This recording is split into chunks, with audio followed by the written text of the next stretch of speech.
if you can kind of do so as undestructively as possible, that would be great. If you need any more paper at any point, there is some more down here, but maybe just sort of wave your hand, get some attention, and we'll pass some more up. Feel free to keep submitting questions throughout the night. The more we get, the better. But obviously, we're not going to be able to go through everyone's questions because we'll run out of time. We're going to keep you here all night.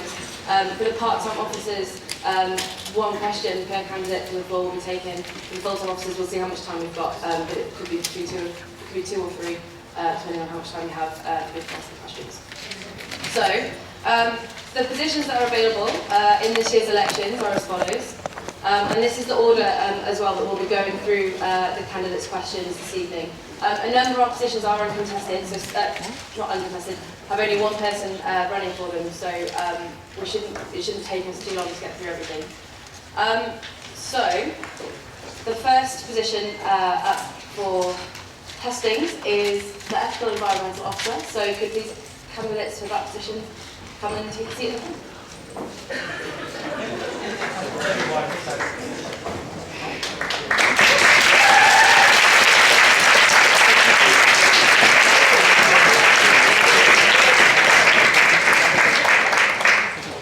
So I'll be asking the question. The two questions that they're going to be asking that kind of come up on the screen are questions that the candidates have seen in advance.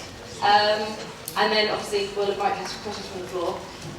What will happen is the candidates will sit here.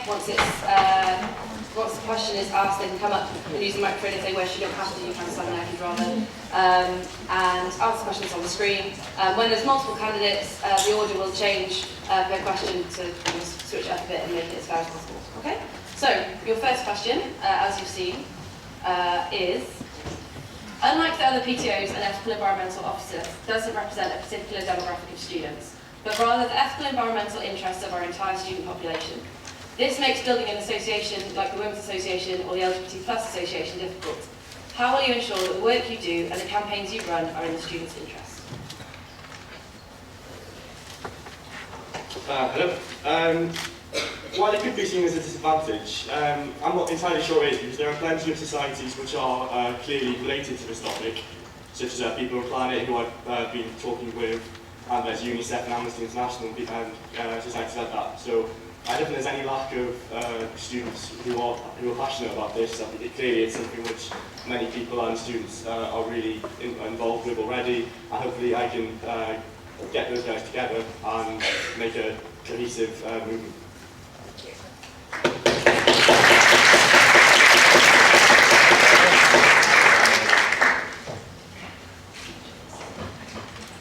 Second question, what ethical and or environmental campaign would you look to run if you were elected? Hello again. I think, I'm sure a lot of you have read my manifesto, and there are 3 main points in there. The first one of which is pretty boring, but it's just a save paper. It's a really old one, but it's something which is really important. Students always get so many pads of paper. The second one is ensuring that we buy locally. First reason is it gives back to the local community, which is really important. It shows we're ethical, and of course it also reduces our carbon footprint, which is incredibly important. But the one which I think I really want to go through with is making sure make it easier to donate by the Students' Union, giving donation boxes in the hub on Heath and in the Students' Union in Park Place.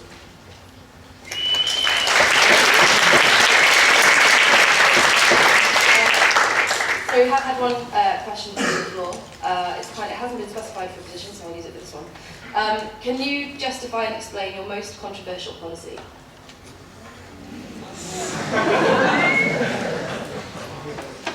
I'm not really entirely sure that any of them are really very controversial.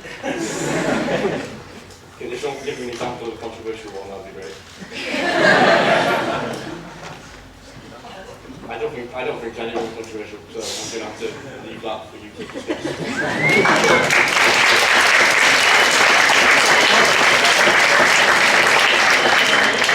There are no other candidates for Ethical Environmental Officer, so we'll move on to the next position, which is LGBT+ Officer. And the candidates running is Sam and Rob. Sam.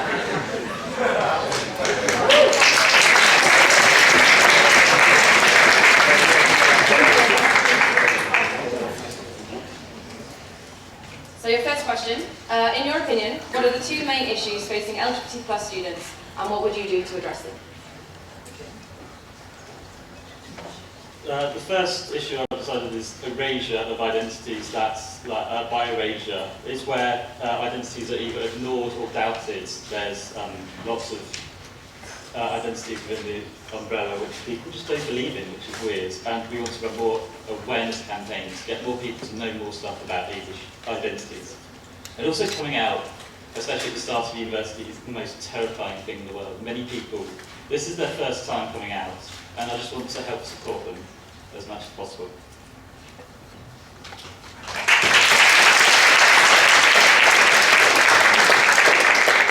Second question. There's a strong LGBT plus association and society at Cardiff Students' Union. How would you manage the relationship between the society and the association? Up until this year, these two parts were the same thing, but we split this year to make it better. And this has worked quite well, but there have been some problems. I want to really improve the communication between the two. I'm part of both, and there are sometimes moments where the association feels like an ephemeral being. I think we've worked that out, and it doesn't help what we're trying to do. So increase the communication is the way to do this.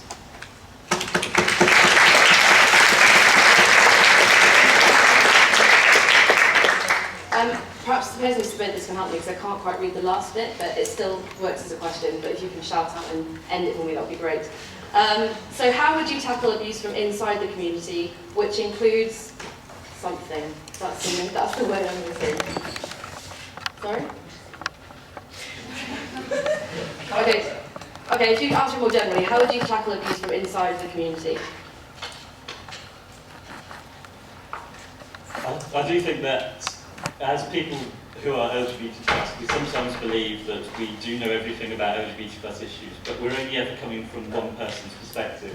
We just need to increase the talking about different people, get people knowing more about the issues and what people have gone through and what people face, just so we're more aware of what is going on.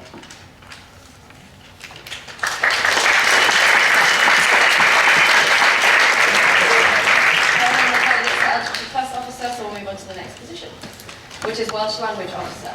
And the candidates for Welsh Language Officer is Stephen Jones and Ron.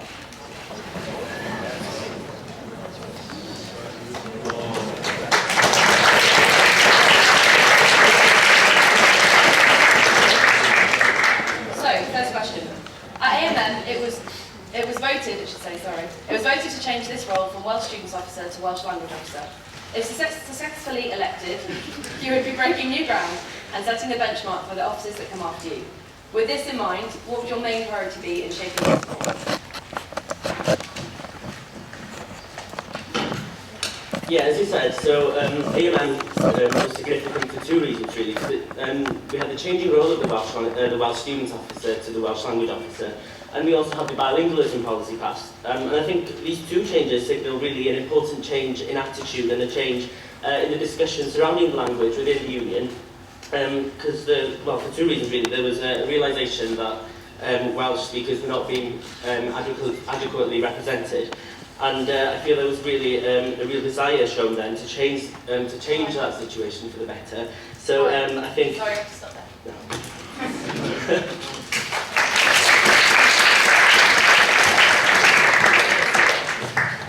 Second question, what's your number one priority if you get elected? And you do only have 30 seconds, sorry. Okay, well, I'm going to combine both questions then to finish what I was saying. So I think there's a real need to, there's a strong society and a not so strong association at the moment.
the women's officer role in helping the union address this issue?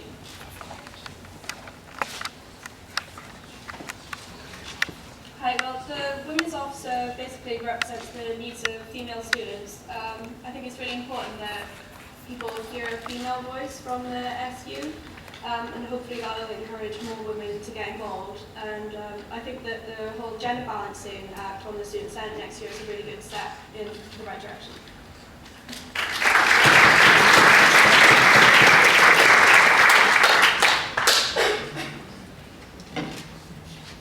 Well, I believe that the role of the women's officer should make the union as open and accessible for women students as possible. And I believe that this can be done, as well as like gender balance in the Student Senate, which I think is an excellent step forward. I believe that student reps should also be gender balanced, as they're the biggest representation of the student population. And I also think that for various elections, whether that be for societies or Senate, there should be a nominate a female section there as well.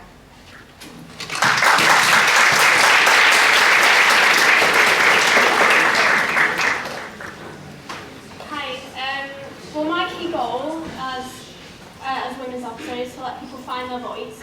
I want to do this with uni-wide campaigns because I think people don't realise how sexism in campus really affects them every day. Because the NUS did a survey and found that 1 in 7 women as students have been suffering serious sexual or physical abuse.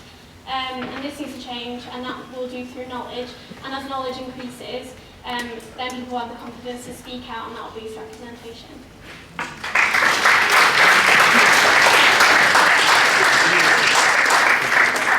Second question. What would you do to further implement the union's zero tolerance policy on sexual harassment? And we'll start with Kate.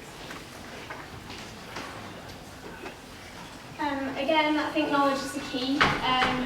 I think most people don't really know what's laid out in this, so that needs to be set out clear so people know exactly what is not acceptable and exactly what they're protected against. I would do this through committee workshops. I want to make sure that everyone, all the committee members for sports and societies, know exactly what is laid out and how to report it. I'd do posters with bullet point permanent things in the student union and find a way to spread it to the university buildings as well.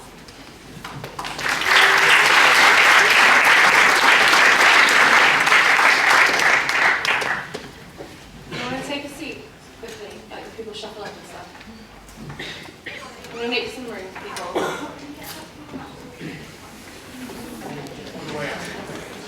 Also, if you just came in and didn't swipe in, can you swipe out as you go out so we've got a record of your student number? Okay, Laura, sorry about that.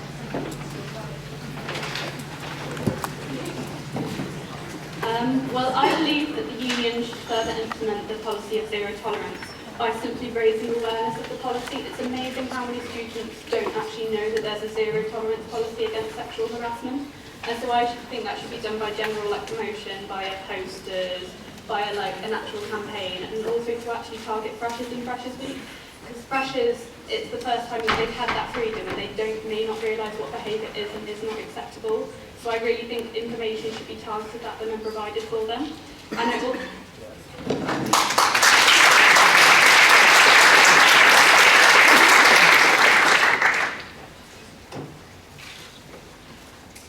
Well, I've been here 2 years now, and I have never seen the zero tolerance policy implemented other than just awareness raising, like on the back of toilet doors and things.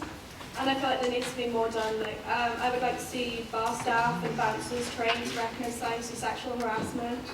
I would like anyone caught sexually harassing anyone to be immediately banned from using any student union facilities. Yeah.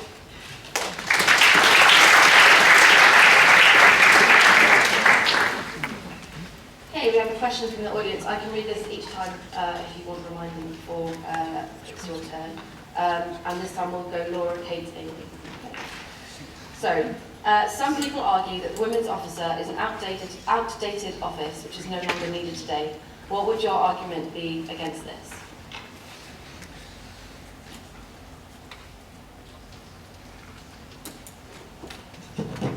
I'm amazed at people who don't think that women's issues are an issue in the 21st century simply by the amount of representation that there is in the union.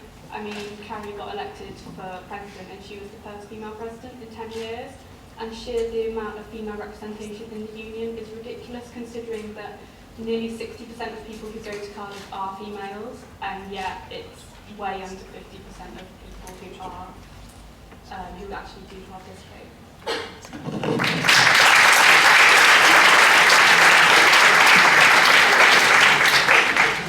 So some people argue that the women's officer is an outdated office which is no longer needed. What would your arguments be against this? I definitely don't think this is the case. I think that is highlighted in the class that we're having big issues about bad culture. Because that is people are pressured into being like hyper masculine version of a man, and this is putting pressure on female students in university. And so that issue being so alive and so rampant in student society now just shows that there's still need a women's officer to make sure that these issues are dealt with, and that people feel safe in university, basically.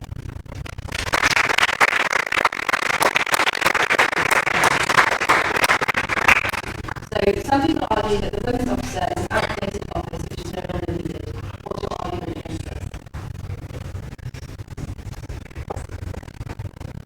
I definitely agree with Laura on the issues of representation. I don't think it's a personal choice that girls can decide not to go into politics. I really feel like it's an intimidating, male-dominated environment, and a lot of women don't feel comfortable going into that. And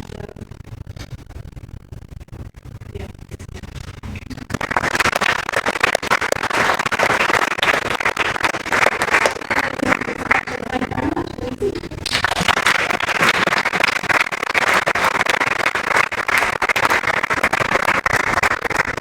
So the next sort of questions are for the student disability officer and the candidates please come to the meeting.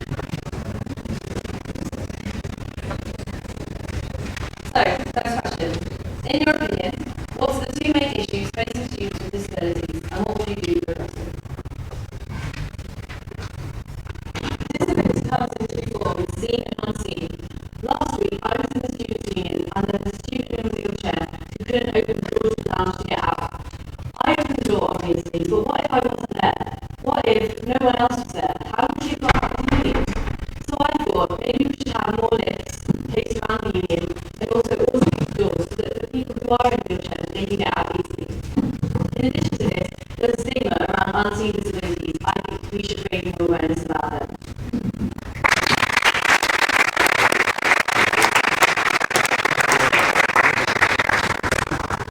How would you make yourself relevant to a group of students with very different needs, such as students with disabilities? I'm a radiography student whose training is primarily with people who have some sort of health impairment. So I feel like I'm empathetic and I can deal with the sort of group that I'm dealing with. In addition to this, I have two disabilities that are very different from each other, and I feel that using my experience, I can help other students with varying disabilities.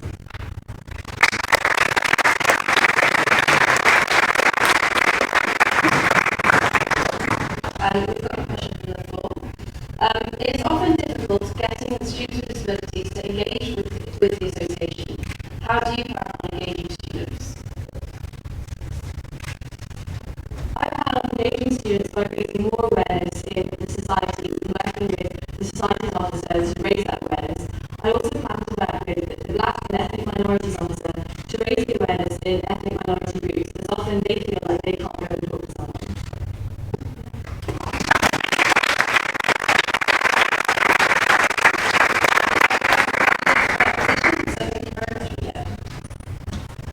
The next position is Mature Students Officer.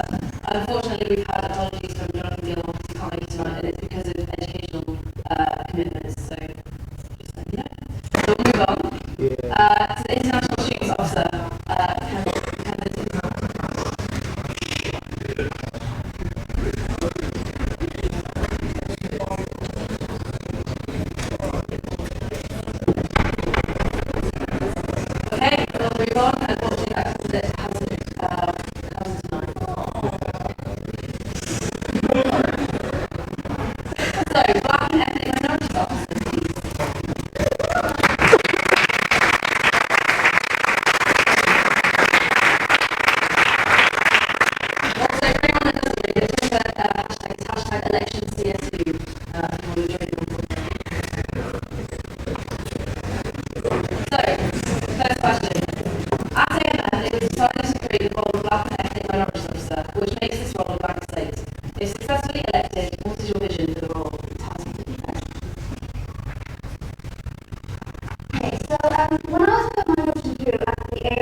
well, relates to that issue, the issue, and basically give you the advice.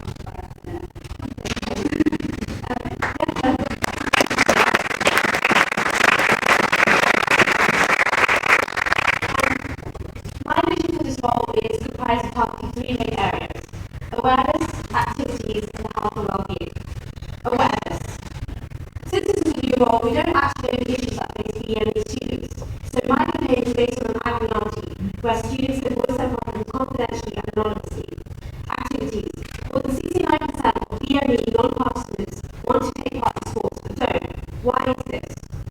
And health and well-being. Only 60% of the UK can give hope to a person of BME origin with blood cancer.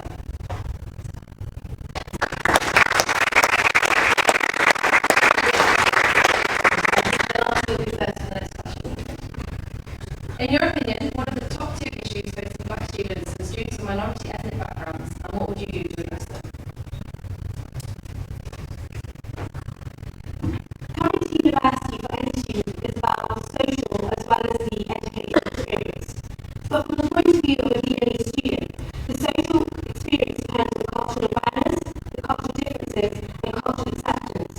I'll try and tackle these three areas with more engaging cultural events, encouraging integration with the local community. The language barrier especially is also something that should be addressed. I'll introduce more translators, and through having a medical family scheme, I'll implement an optional body system.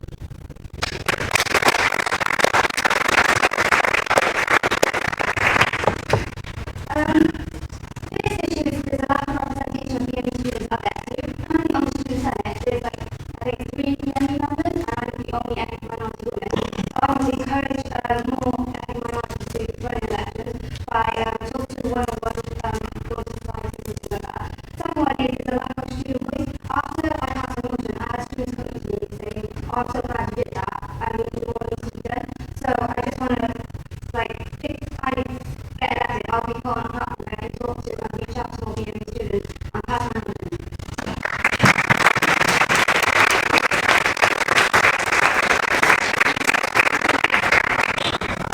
So that question is from the floor, and Heath has and then those. How will you combat ethnic groups not integrating into the Cardiff community? And how will Cardiff get into them?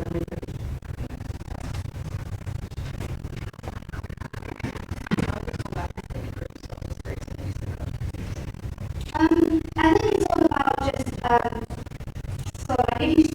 example, when I came to uni, I have a really diverse group.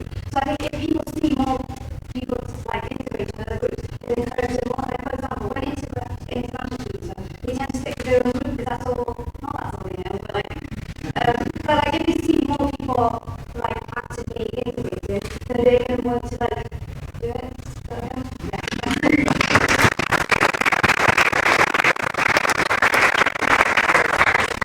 How will you combat ethnic groups not integrating into the Cardiff community? First of all, I think it's important that with this role, Black and ethnic minorities also work with an international officer, as well as the various different societies. And I think we should have more events that go global. So I don't think there's enough cultural events. So things like a carnival, or even a body, for example, because that sort of thing really gets people involved. And I think that's important to do that.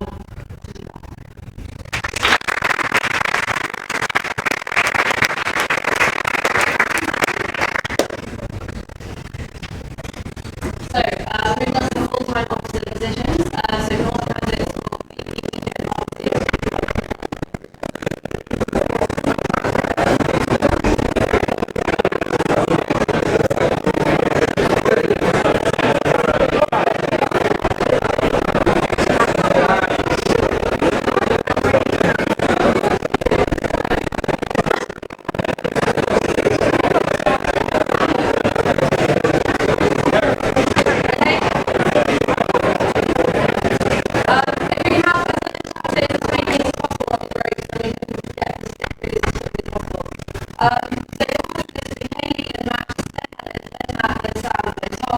the second question will go in reverse order, and then it'll be a random question from the floor. Okay? So, first question. At AMM, a motion was put forward that raised some questions regarding the way the four platforms that make up Cardiff Student Media are balanced and resourced. If elected, how would you balance the platform? Katie.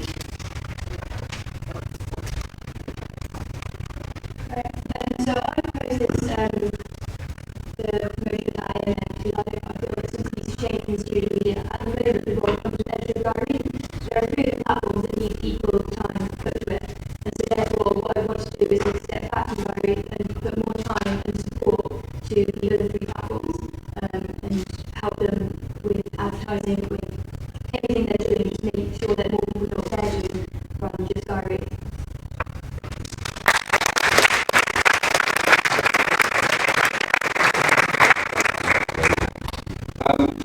With regards to this question, I really think what is done to 3M, which is marketing, money, and membership. With regards to marketing, some platforms do receive a bigger push than other platforms. Specifically, CUTV is what I want to target as one that could require a bit more of a push through the avenues that we have available to us. With regards to money, I think we need to disperse the funding a little bit more fairly, maybe for that. And with regards to membership, I think we need more recruitment drives.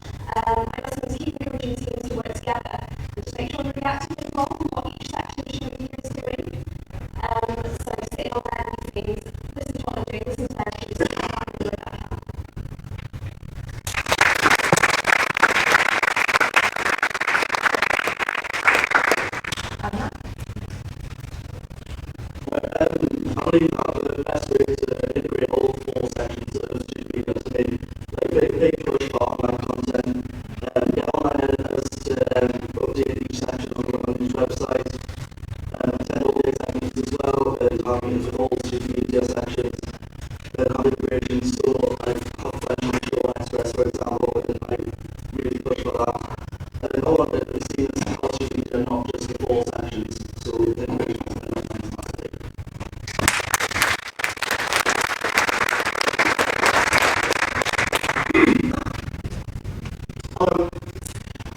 I believe that balance can be achieved through redistribution of time, and that's why I would like to make Gary a full-length publication that would allow people who write for Gary to take more time, whilst also allowing them to integrate more time to the branches of media, all for benefit, and realistically, I can commit more time if this is doing justice. It's other opportunities as well. Thank you.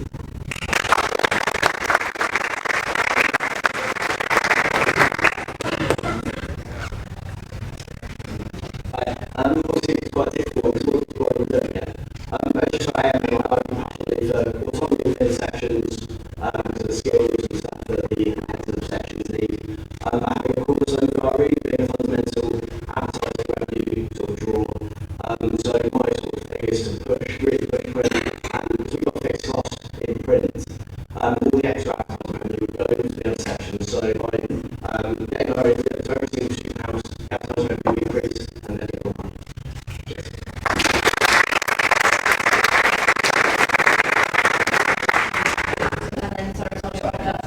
Student leaders make up a large team of dedicated volunteers who will often look to you for guidance and support. What experience and what skills do you have that will enable you to do that?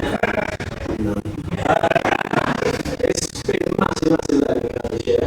And so about 6 months in, you realise actually you've got the hang of it. There was obviously the end thing where it was massive, sort of obvious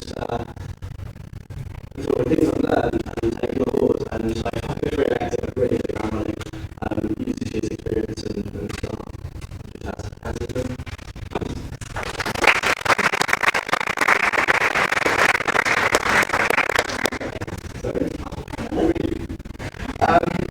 As deputy manager of Express this year, I've been on the front lines. I've constantly provided assistance and guidance to the members, both new and people who will then refresh a bit. And it's that experience that I've gained giving assistance to people at Express that I can take to all four branches of media, and I would love the opportunity to do so next year. Thank you very much.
Well, I've been contributing for the last 3 years, you said to now Kyrie, and since VP of Media Marketing is also synonymous with editorship for Kyrie, I think we need to have some sort of experience with a newspaper specifically.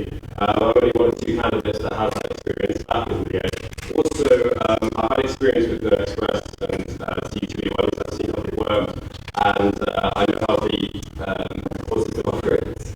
And I have a clear vision for how Spartan media should go forward.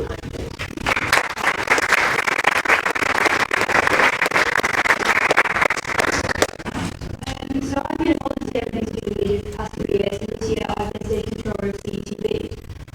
So this is then being a team. The team that I've led this year has more than double in size. We've got so many active members, and picking up with them, teaching everyone new skills, and doing more projects than before has meant that I've got in and scored so many more people from them. But as for the guiding position, you can still learn less skills, and that's not an issue.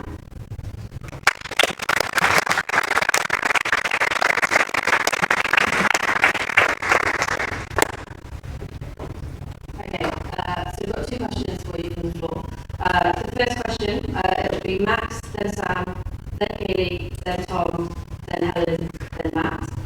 I'll say that again, so you first question, this comes from the floor, without a name, anonymous.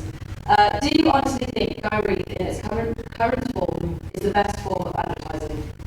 So first is Max.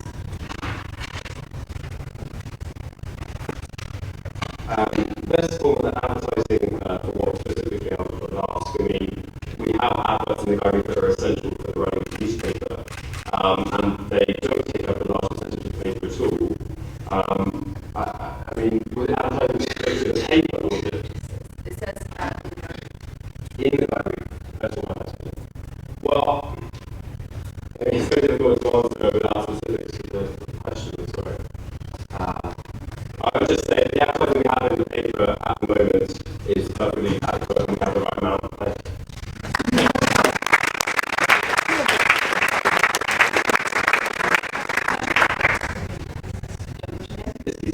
So do you honestly think Guy Reed in its current form is the best form of advertising? No. Quite simply, there are 4 branches of media, and another one that can be easily firstly financial revenue advertisers, and also Express can advertise. I've got together an advert this week for an Act 12 collection. It can advertise both societies and companies. Obviously, it's going to clash with the services we provide, but there's a lot of potential there that I can't unleash.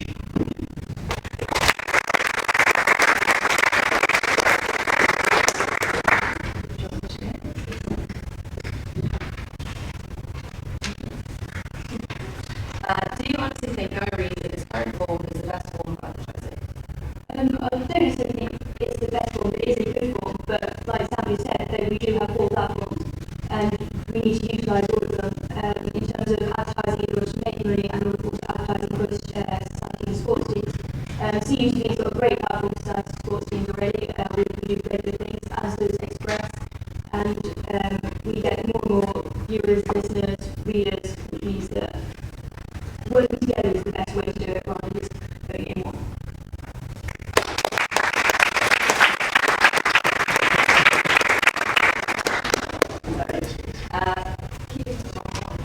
Do you honestly think Outreach in its current form is the best form of advertising? Not in its current form because it now progressively showed great reach. 85,000 copies of Outreach have been read by students this year, and there's been 180 sports teams and societies featured in pages. It's great advertising for societies and sports teams, great coverage. But we want to really increase that, as I say, by getting the deliveries of student houses. But as Kate said, there's all four platforms, and yeah, really push for sort of offer adverts across all four platforms.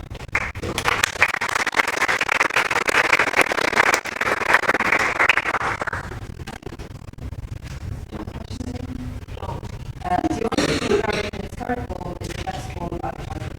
I think a lot of us are on the same page here that it's a very good form of advertising. It obviously works well, but as everyone said, there's four platforms at the moment, and there's also advertising in French that works on. Express have adverts in the past, and usually they've looked into advertising, but we haven't, like for various reasons, it hasn't happened yet. That would definitely be something else for next year. I think it would be very effective across all four platforms.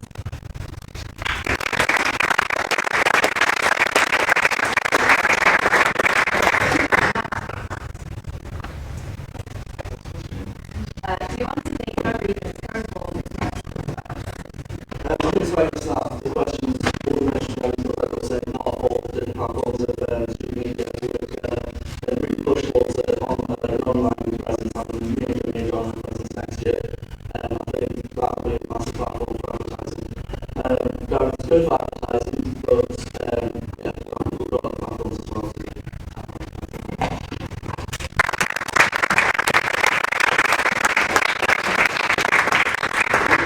Final question, and we'll do the reversal of what you just did, but I'll let you know. So, what has been the biggest flaw of Cardiff Student Legion in the past year, and how would you address it?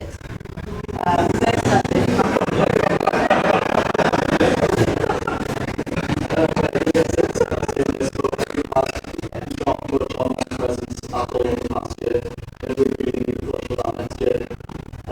By appointing online editors and online officers, more than one. We've got some already, but we really need more, and constantly doing Twitter feeds and all that. Put every single article out there and publish it online straight away, rather than waiting for them to put them together and pages online as well.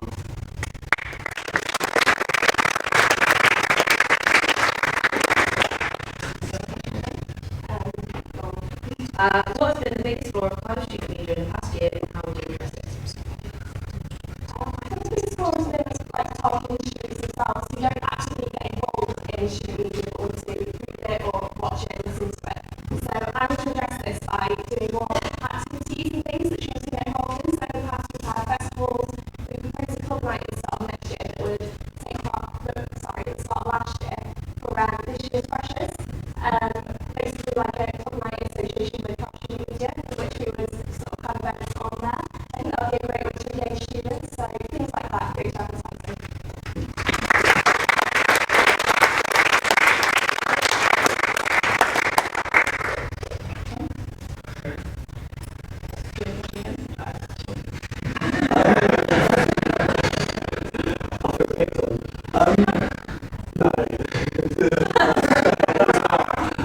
I think online presence is a massive one. We're working on apps across all four sections so that when everyone's on the mobile, smartphones and stuff, so you can get student media, listen, read, watch wherever you are, whenever you want. I think we've gone a long way this year to increase sort of focus on things that haven't been particularly represented well in student media this year, like we've got liberation representation in the section, archive section, diary this year, and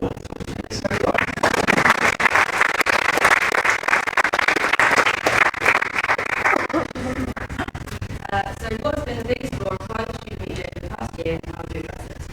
I think it would probably have to be visibility. We've come a long way this year, but there's still so much, like everyone said, online presence is a big thing, and like in developing an app, that's one way to address that. It's also visibility in terms of what student media can offer people. I still don't feel that everyone quite knows what CTV and Express can offer them. In print, it's quite easy. You have an article. But with the other platforms, I think it's we just need to make sure people know what we do and visibility in that way.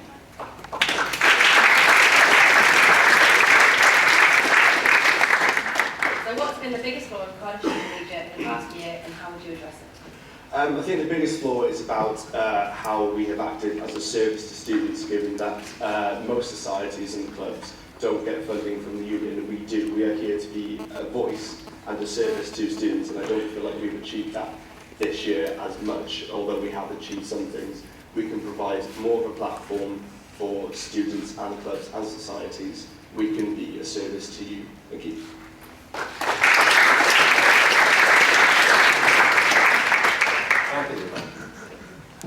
Yeah, I would simply echo actually what Hayley said. Just simply, we need more of a push for the platforms that aren't as well advertised.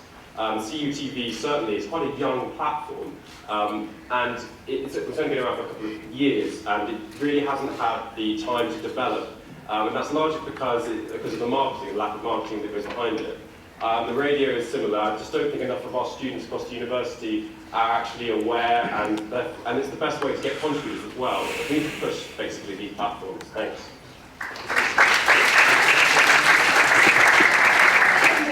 Thank you very much.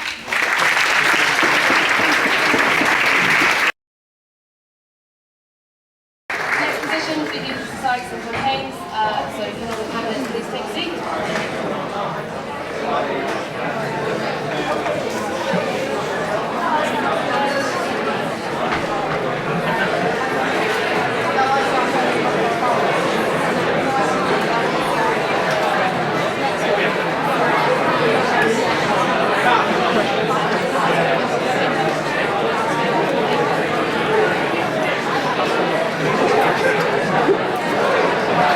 Would anyone like any more questions on paper? Just stick your hands up, we can send it over to you if you want any more.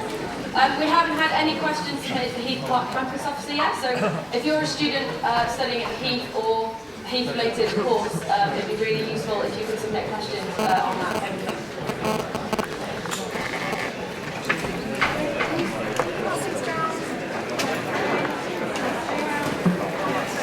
Do you want paper? Keep going. Okay, we'll get started.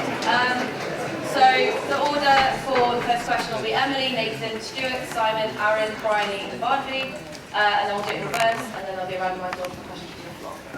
So, first question. The union offers performance-based societies a range of opportunities to showcase themselves throughout the academic year. It's more difficult to offer similar opportunities to non-performance-based societies. If elected, what would you do to better support non-performance-based groups? Emily.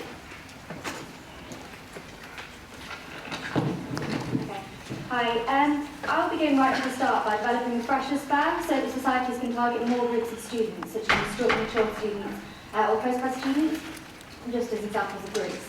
Secondly, I'll improve the online finance system and help societies gain sponsorship. With more money in the society accounts, committees will be able to give more opportunities to their members. Thirdly, I will set up forums for similar societies to improve cross-society collaboration in all the societies. Currently, this happens for performance-based societies, but not for others.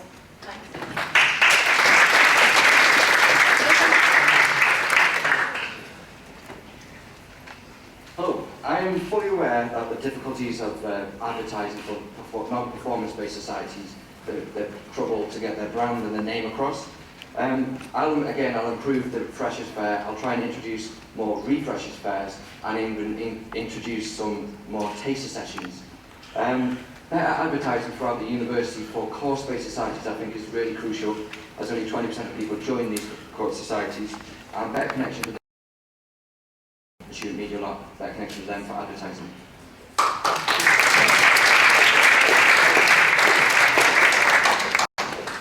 Hi there, so currently we have Cardiff Fringe and Go Global. Cardiff Fringe in a couple of weeks' time. We're going to continue to push these and also combine them together. Not take away either event, but make more like a winter showcase.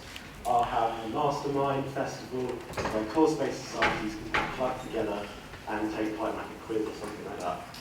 Thank you very much.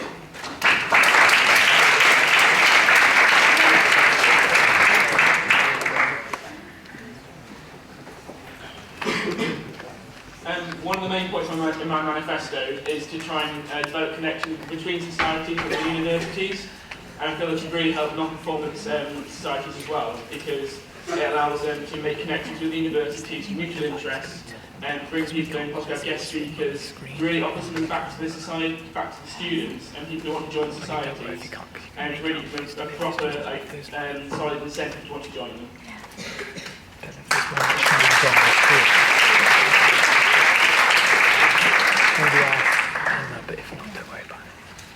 This is a really great question. The Cardiff platform that we live in should move to a British stage. There's thousands of students around the UK that like the exact same thing we do, and thousands of other societies, and we should look at them and be inspired by them, learn and grow and compete with them to make even bigger and better events. Malaysia Society brings 1,000 students to Cardiff, and I think that by encouraging cross collaborations around other universities would be a great way to do this.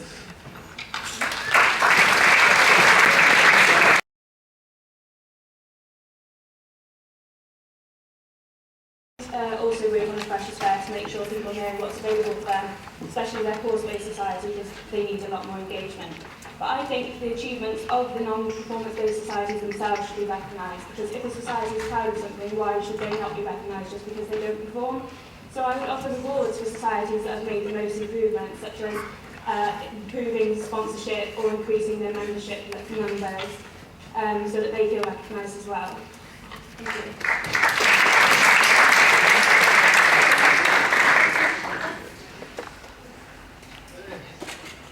Hello, everybody. So basically, I'm surprised no one's mentioned the Society's executive, which I think is quite important here. Thanks to Elliot's wonderful reforms, the Society's executive is becoming much more representative, and that's very good. And I think this is one of the best ways to get in contact with the societies that might fly under the radar, like non-performance-based societies. The trouble you've got is non-performance-based societies. That's a lot of societies. You can't have one policy which will make them all happy. So instead, we just need to engage the societies exec and with the society forums as well. Yeah.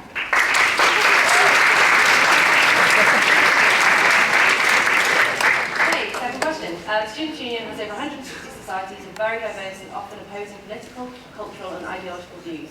As VP Societies and Campaigns, you'll be required to work with all of these groups and keep an open mind whilst doing so. What experience and or skills do you have that will enable you to do this? Barney.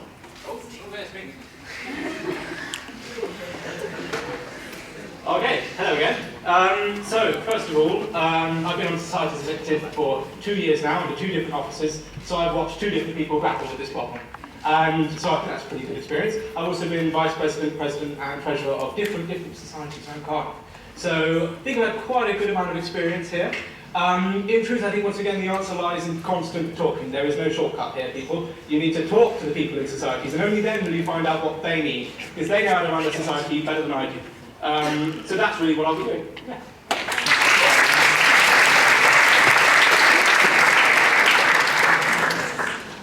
Hi, so I think working with a diverse range of societies just makes the role more appealing. Having led a team of 11 people during Freshers Welcome Career, they all had different opinions on different things. We met lots of new people from different backgrounds who all had different priorities and different needs.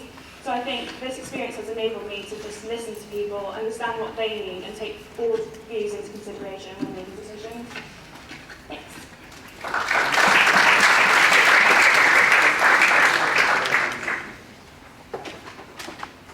As president of the Asian Society, we have Muslims coming to Hindu festivals and Hindus coming to Muslim festivals. So as president, I think I've a lot of experience with this. I come from a UN background, so I've lived all over the world, and I've been blessed with this. And I find that there's more things that bring us together than bring us apart. And I want to keep open-minded and listen to everyone. But more than that, I think the union has more experience than me. So if there was any problems that I wouldn't know how to address, I would talk to staff members such as Judy. And that's it.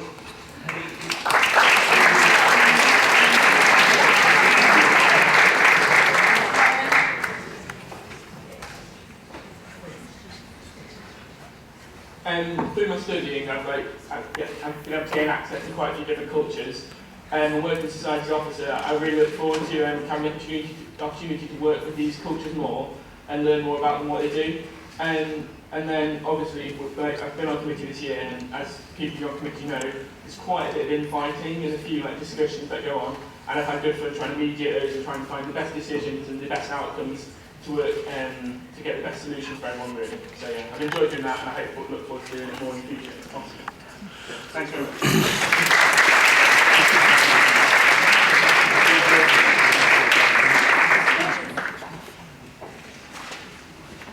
past, I've worked for the Government Economic Service, advising politicians from all parties, this is on summer placement, and I feel that I would be able to stand in an unbiased stance across whatever political issues come my way. As a president of a society and a treasurer of a sports team, I know how to turn this from a big picture down to small groups and also medium and large groups under 100 people. I know how to get their opinions expressed. Thank you.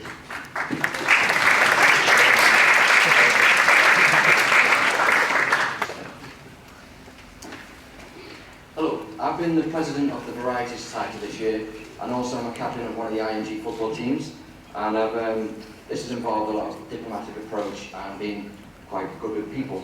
I'm quite an open-minded person. I'm very respectful of other people's views and beliefs. The Guild of Societies should be very proud of the diversity it has, and this is something that I wish to build on, as well as I just want to reiterate that variety is a spice of life. So, thank you very much.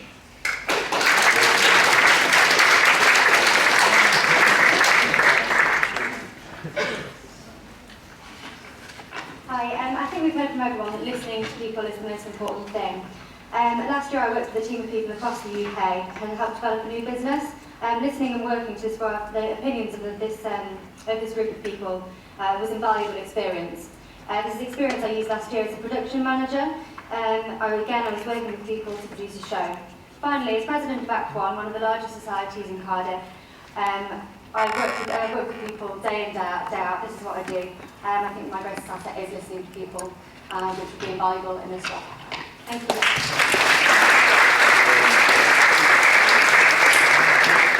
Okay, so we're going to take two questions from the floor.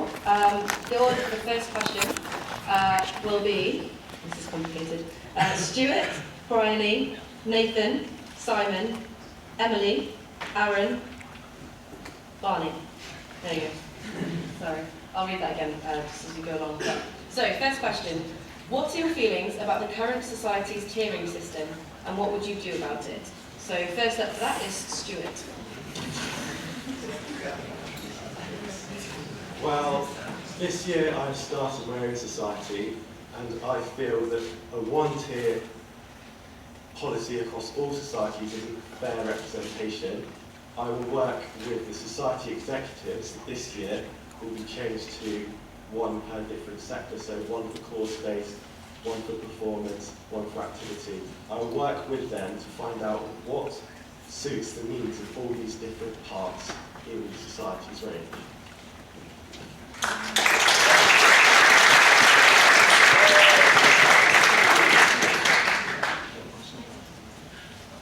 So, what are your feelings about the current society's tiering system and what would you do about it?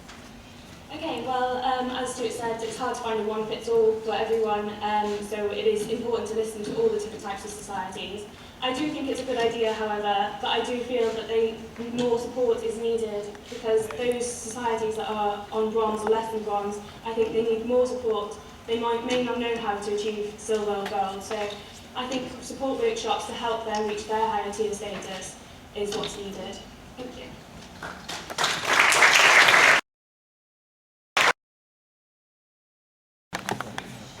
Okay, so the society tier system, I've had a couple of issues with this year in my society.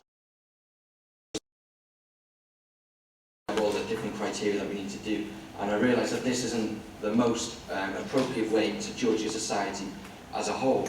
I think different societies require different methods of being judged and reasoned.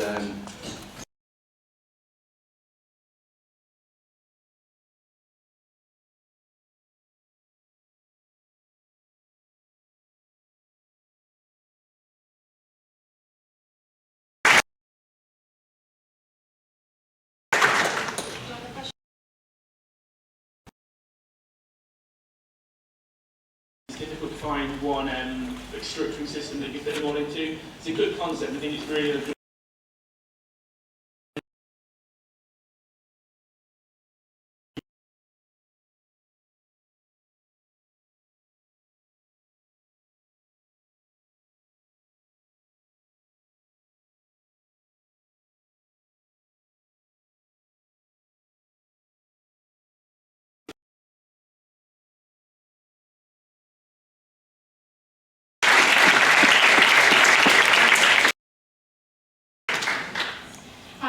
Yes, I would reiterate what everyone else has already said. But I'd also say that we need to raise awareness of the tier system. A lot of people don't understand what it is and what the benefits are, so that's the first thing. Target the which are the struggling societies, and from that,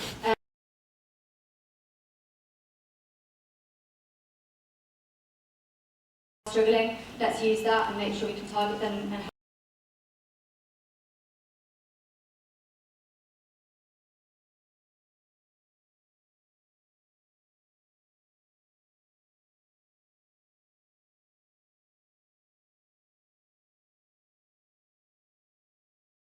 the things about collaboration.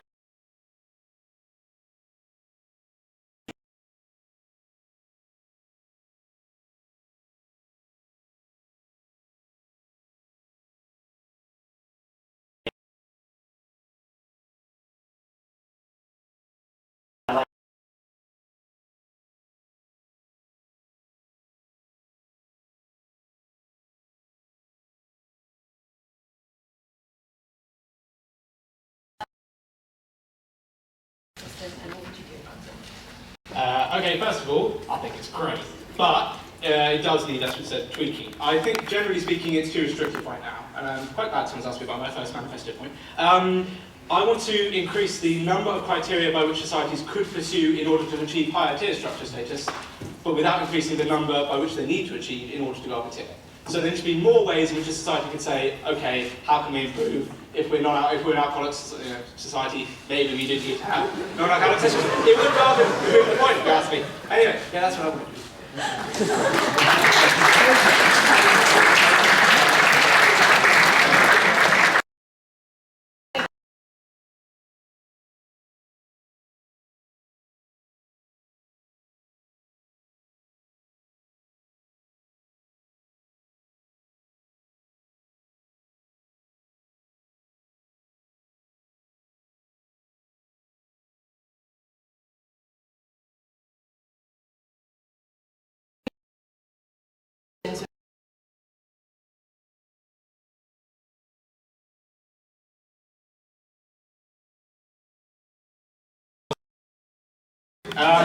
So basically, I've seen this year on the scrutiny committee that these campaigns live and die on the support that the full-time officer can give to the part-time officer. And so it's got to be a strong relationship between the PTOs and the FTOs. And, because these are really in danger.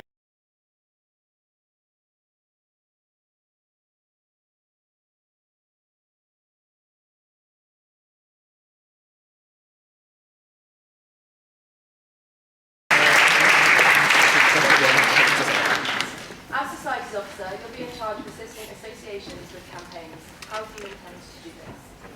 As a president, I've never been in, no one's talked to me about any campaigns from the union. No one's told me that the university is for this campaign or this. And I think that by specifically talking to the presidents and making us inspired and want to be part of these campaigns, we will do everything we can to influence our members, to influence our strategies throughout the year, to hopefully make these campaigns real and affect our students.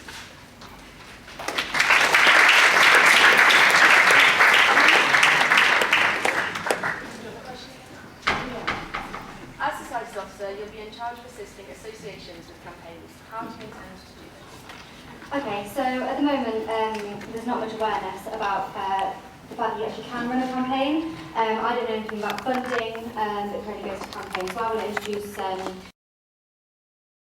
run campaigns. So I want something on Cardiff Students' website, a really easy tab to click on. I also want to work with part-time officers, a couple of them, including the Women's Officer and I think the Disabilities Officer, mentioned campaigns they would like to run, including the Zero Tolerance campaign.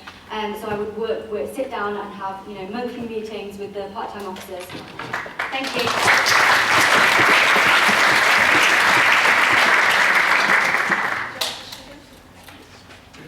As Societies Officer, you'll be in charge of assisting associations with their campaigns. How do you intend to do this? Okay, well, obviously the associations and the officers involved in them are really, really passionate about what they believe in and the campaigns that they're trying to run. And so being the society officer and anyone in the union, you've really got to get behind them. And if they love something that much, you've really got to stand up for them and help them go along with it.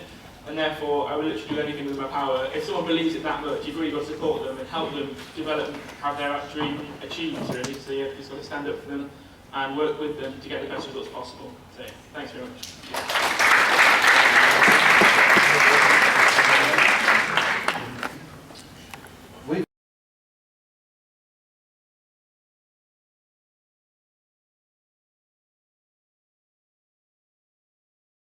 Push and try and be as hands-on as I could with getting the campaigns and the message across that the part-time officer trying to give, and even if it isn't a part-time officer that this campaign's come from. Thank you.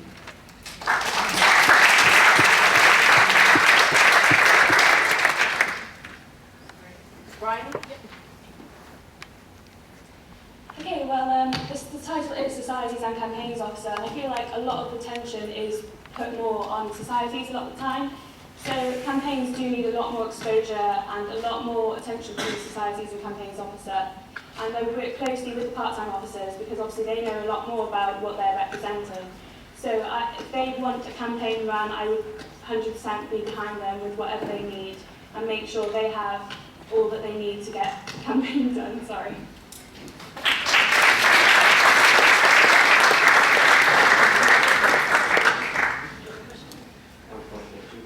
So a campaign is not a campaign about without any exposure. And in my manifesto, I want to really increase exposure. I'm going to do this by increasing the number of electronic displays around uni. At the moment, you might walk into a library and see the opening times displayed on a flat screen. Why don't we advertise societies and also campaigns here? Really effective and also quite cheap to do. So I will take away the harassment campaign from the lash doors and put it everywhere.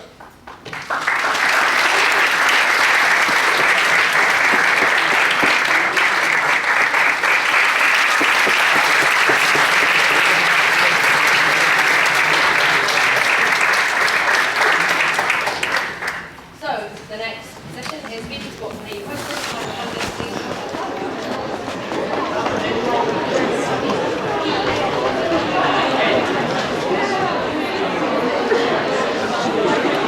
Will. Yeah, so the lights, if you they're all connected, so if you turn those ones off, it's just dark. Don't worry about it. It looks alright. It's not that Just a quick note, one of the names is wrong in this presentation. I'm really, really sorry why. It's W-A-I, not W-E-I. Very, very sorry. Don't know how long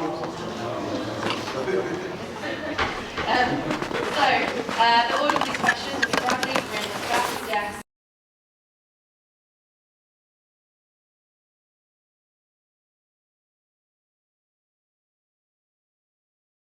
The Athletic Union supports both participation and performance sport.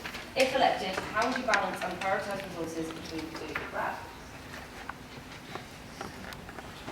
So, in my view, it doesn't really matter if sports clubs participate competitively or not. I believe that sports clubs should be treated independently and resources should be allocated based on how they serve their members. The tiering system recognises this.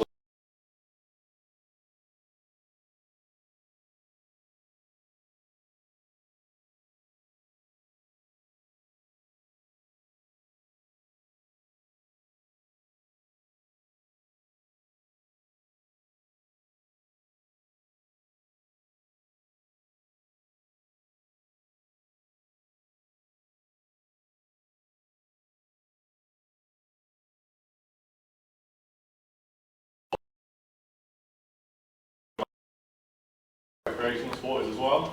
There's a lot of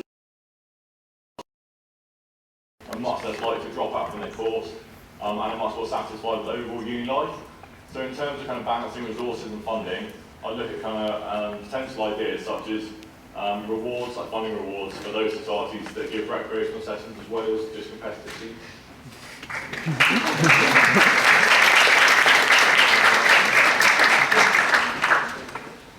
Well, I think first of all, it's quite obvious that there's only a limited amount of resources to use for clubs, and they need to strike a balance between the two for uni.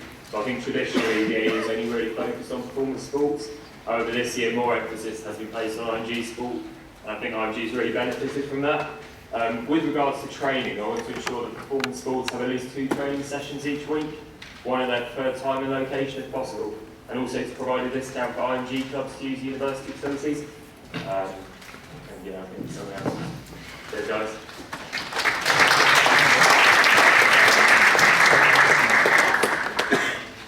Good evening.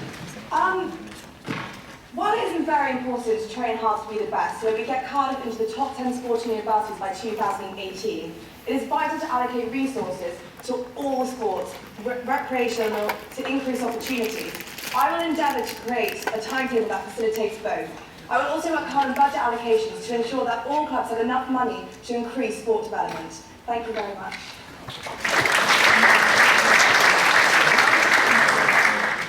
WA. I'd set a maximum budget for each club based on how many members they have and their costs. And to reach the budget number, you'd have to have a social playing opportunity and an elite sporting team or in a high division. But it wouldn't obviously work if you were a new club. There'd be special discrepancies for that. The tiering system would also be used, but I'd take more into account for that other stuff. And she's got numbers in her fingers.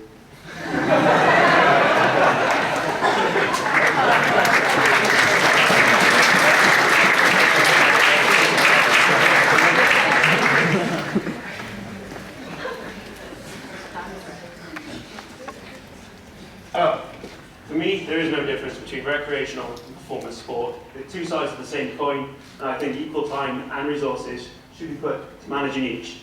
It's a case-by-case basis of who needs what money, who needs what time spent on them. And I think meeting with the clubs will help me ascertain this and give everyone what they need in terms of resources over the next year. Thank you.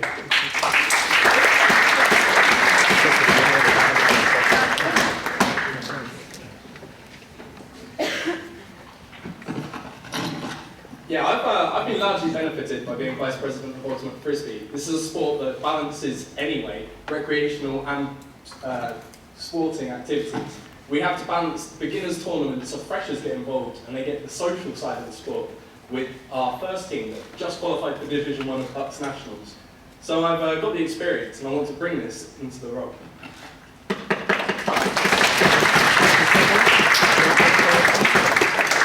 second question, and Samuel first.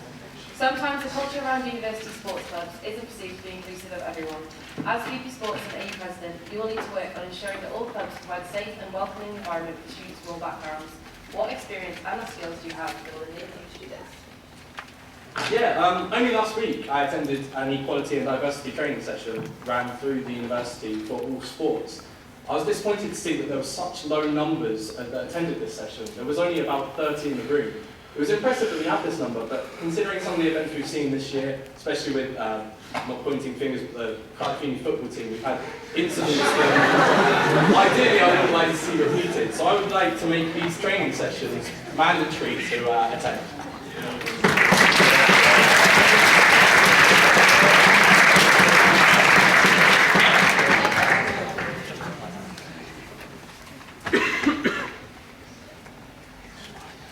I've been running sports clubs now for over 4 years, and I'm based in Newport. I've got my own football club, River Rise KFC. I've helped out with running a Banner Island netball club.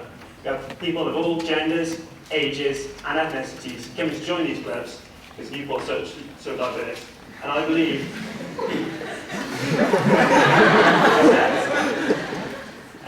that there's no one better to deal with diversity than a social science student.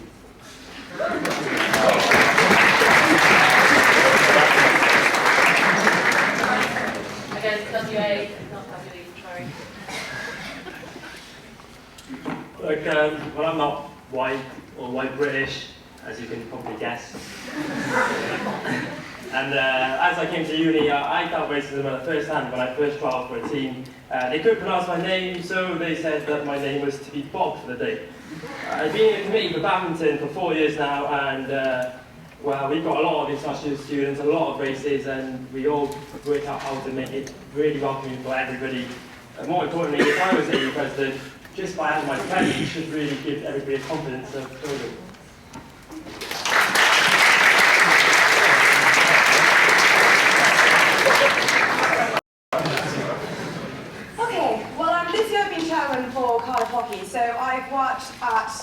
integrating everyone into the club and making everyone feel welcome. One of the ways we're doing this, aside from race, is ability as well. We've offered a fifth team for the girls, which means that everyone can play friendly, and it was outside bucks, so there was no sort of pressure. The skills and techniques that I've learned from this year, I can take into next year to promote Cardiff as a sporting environment that doesn't discriminate against race or ability. Thank you very much.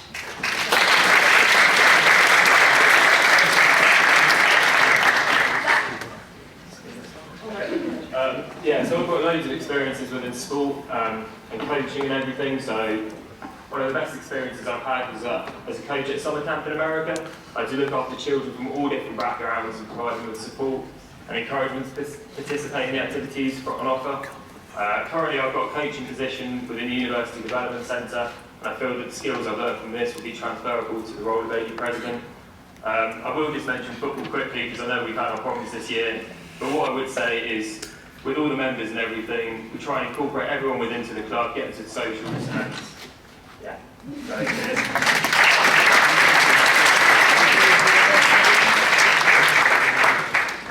So this is my fourth year here in Cardiff. I've been involved in quite a range of clubs during my time here. I'm currently the president of Dance Sport. We've had a record number of members this year and members from all different backgrounds. So I know what it takes to make us welcoming and inclusive to all. So I bring those experiences to the AU, make sure that all your clubs are attracting as many students as possible. I've also played ice hockey in professional leagues and been thrown into teams where I didn't know any of the players. I've had to adapt quickly and have good teamwork skills. Again, I think that transfers perfectly to VP Sport and will make me rapidly make good relationships with all the committee members running the clubs.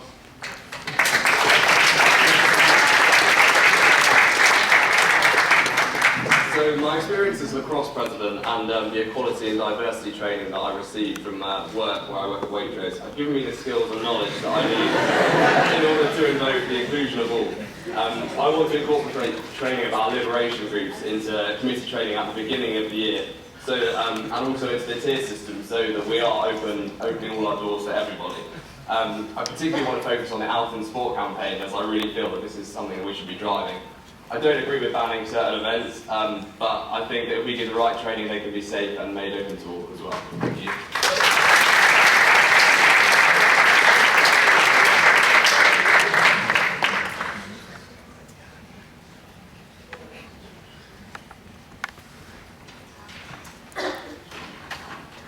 Okay, so we've got two questions from the floor. We have loads and loads of questions, so thanks everyone, but we're not going to have time to go through them all, so I'm going to stick with two selected.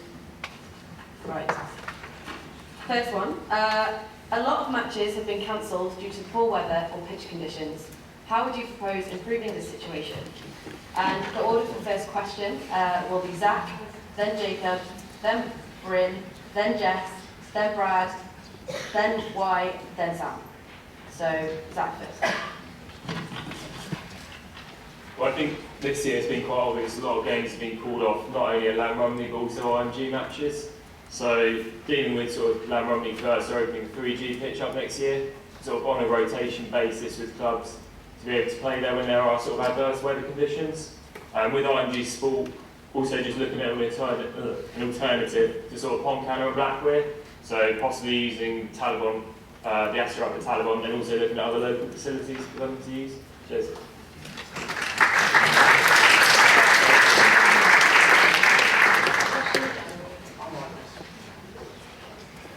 Unfortunately, I can't control the weather, and it has been particularly bad this year, cancelling many IMG fixtures.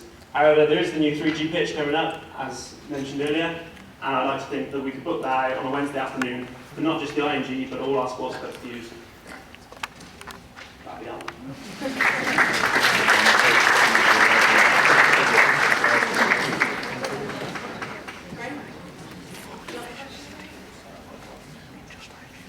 So everyone's already mentioned the new 3G pitch, obviously that's going to have an impact. Obviously we've got the 3G at Taliban as well, so I'd quite like to try and negotiate a bit more time for AU clubs on there. I know it's rented out to non-student kind of groups, and if we could get a bit more time on there, it might be an alternative. Again, Pontcanna, other candidates have mentioned potentially trying to purchase Pontcanna, which could be beneficial. Other than that, I think we could look towards maybe local schools and see if we could use their facilities as necessary.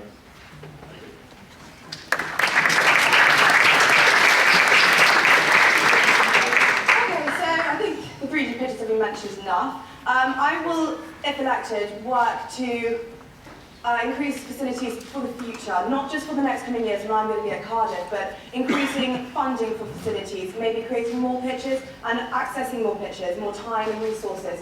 So essentially, weather conditions, like I said, we can't change them, but we can do things to improve for the future and for the future students of Cardiff and sport. Thank you.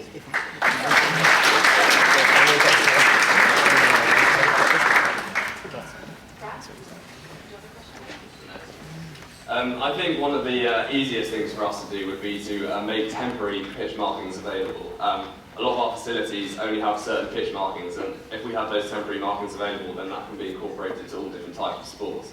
I think if we have a Team Cardiff website specifically dedicated to all things Team Cardiff, but mentioning about an early advanced warning system about the weather and already organising a second alternative venue if the weather is bad. Thank you.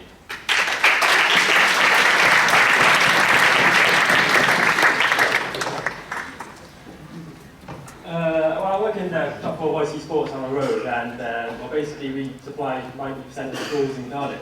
And from that relationship, I know pretty much every school headmaster there is. And I'm pretty sure I can get a very good deal on preview pitching. So in that case, I could obviously expand the facilities we could use.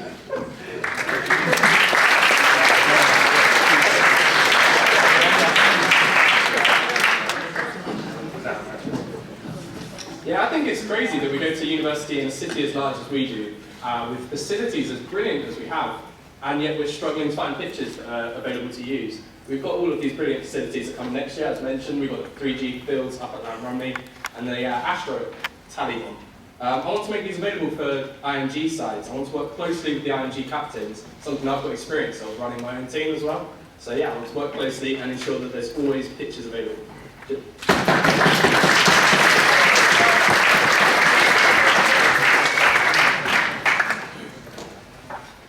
Okay, last question. The Team Cardiff brand has been established for 3 years now, so it's a very important time while you'll be in office. So, not including kit supplier, what does the future of Team Cardiff look like to you? And we'll go in reverse order of that, so Samuel first. Would be first again, wouldn't I? Lovely. Yeah, no, one of my main policies in my mandate is to introduce Team Cardiff in the community. I want to work closely with local primary schools, secondary schools, and work with other sports clubs that are affiliated to the university, run after school training sessions, try and really outreach to the local community and encourage them to come along to varsity. We've got such a brilliant city around our university, and I want them to be part of Team Cardiff.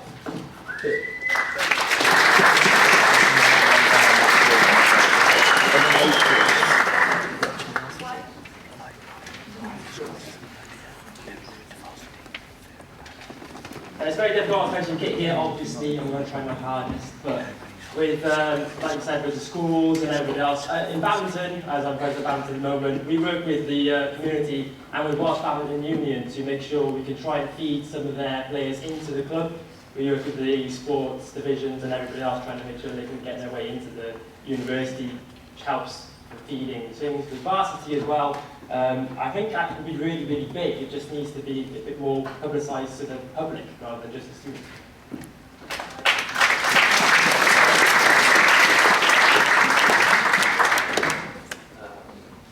I think the Team Cardiff brand is vital to the success of Cardiff University, not just from the sports side, but as a whole. I mentioned about introducing a website dedicated to the Team Cardiff brand. But as well as that, I'd quite like to integrate Team Cardiff with societies, so working with the societies officer, so that we can incorporate a much larger student population, so that it's not just sports combined, but to the whole university. Thank you.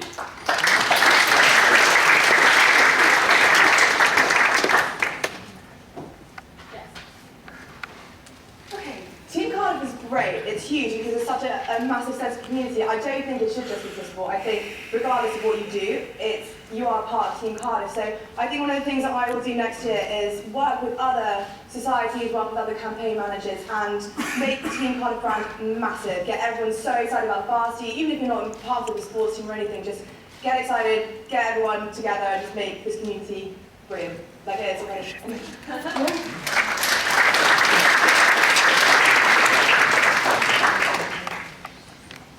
Okay, so I love the brand Team Cardiff, but I think it needs to be a bit more united. So one thing I want to do, pushing through the media, is to bring in a sportsman and sportswoman of the month feature, so on the website and all the other platforms.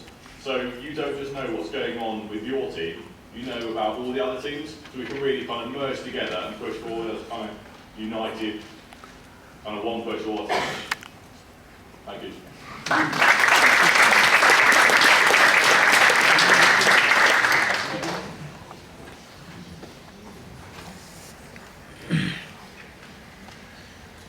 At the moment, I'm on the committee for the Motorsports Club, which isn't a part of the Team Cardiff brand. We don't get the kit with them, we don't have the logo. I think we need to talk to these clubs, such as Motorsports, who aren't part of the brand, to understand why they're not a part of it and how they think it could be improved, what would make them join.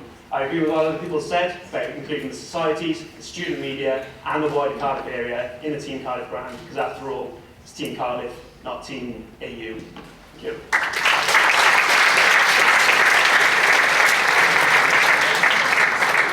Yeah, I think just sort of reiterating the points what everyone's been said, just sort of developing the Team Cardiff brand not only for sports but also for societies, for other clubs, trying to just promote it during freshers and just open it up to everyone really, because like everyone said, we're at Cardiff University, so Team Cardiff guys. Cheers.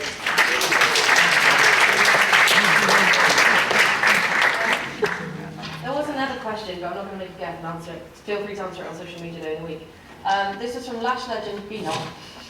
But they said, what are you going to do to save the Lash? So that's the thought to go away with. But thanks very much, guys.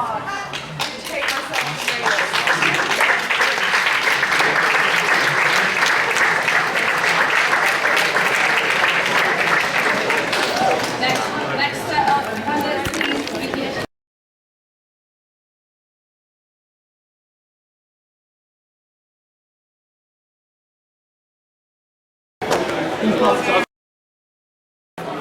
Dead arm, but that was already happening.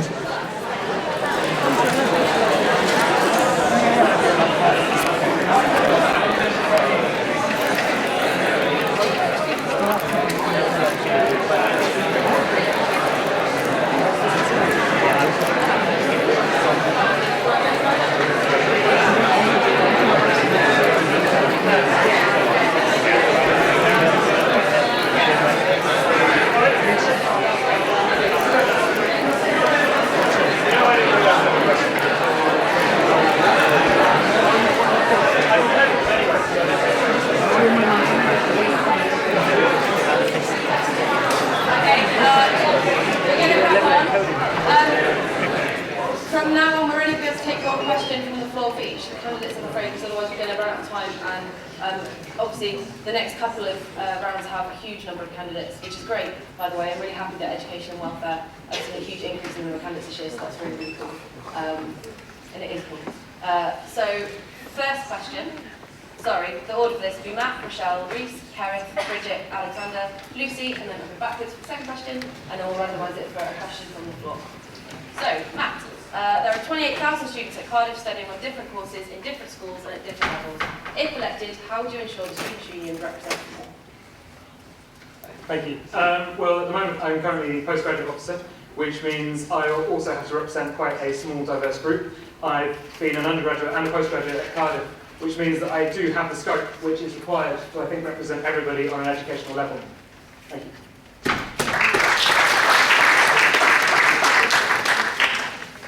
Hey,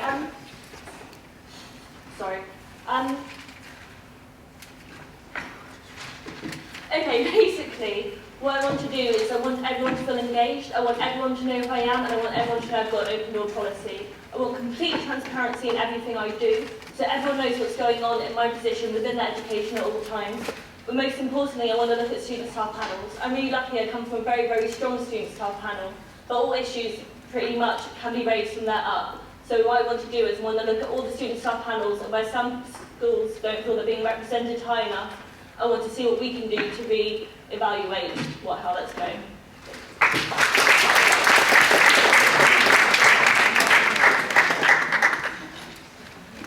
Okay, so for me, one of my points is to introduce a central resources system for student reps. We can the union itself. Also working with course-based societies, I think we can work with them a lot more from the union perspective to gain a different angle than just reps. As well as working with the specific PTOs, that's another big area of people that we can work with. And also I led a session with Carrie about being the first follower and not necessarily the leader.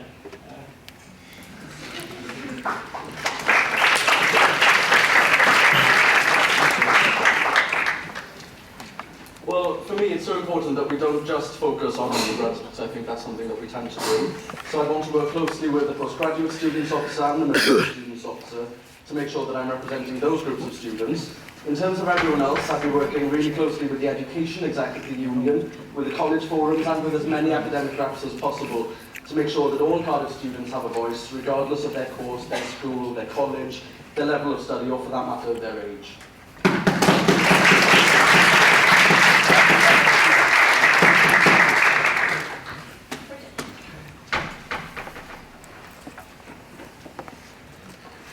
Hi. I think part of the reason why we have a low turnout in student elections is that students don't see what their elected officers are doing for them on a regular basis. So I would want to be really visible, getting out there, talking to students, finding out what their issues are, and also liaising with the officers that represent women and minorities so that they feel that their voices are being heard. But ultimately, as an elected officer, I wouldn't want to attempt to represent 28,000 students. I want you to represent yourselves. I think the union should be more democratic.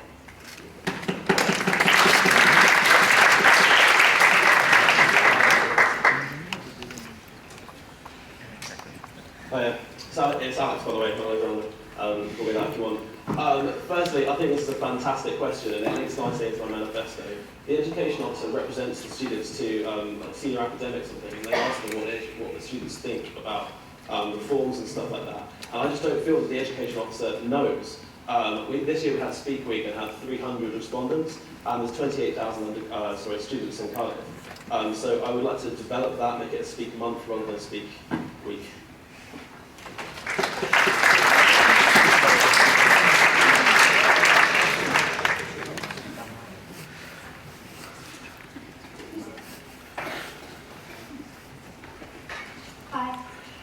Yeah, I think the key here is ensuring that every academic school provides regular and effective student staff panels. I mean, currently only 11 out of 27 actually have good practice, you know, holding regular meetings, recording minutes, things like that. And as the union is going to be taking over the student staff panel system as of next year, we can ensure that every student rep gets a voice heard, therefore every student.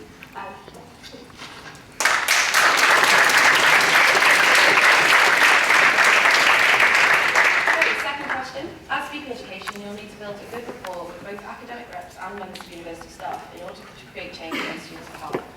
What experience and what skills do you have that will enable you to do this? And I've just noticed that apostrophe, please.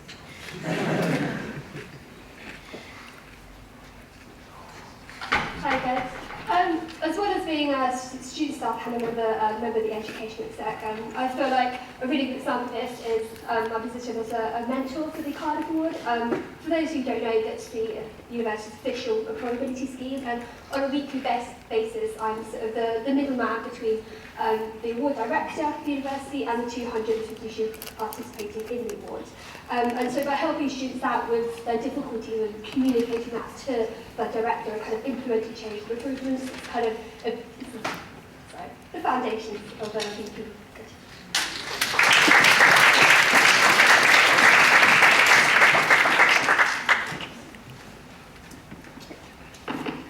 I'm a sociable person, I swear. I'm good at getting on with people. I'm on the Oxfam committee this year. I played for a couple of football teams this year. I joined the scrutiny committee where I had to work with people I didn't know that well and make difficult decisions. Last year, I was on a year abroad in Spain, and I worked for a Spanish NGO as a translator, and I had to work with quite senior staff and quite junior staff and build professional relationships. So I guess I'm used to a professional context, is my argument here.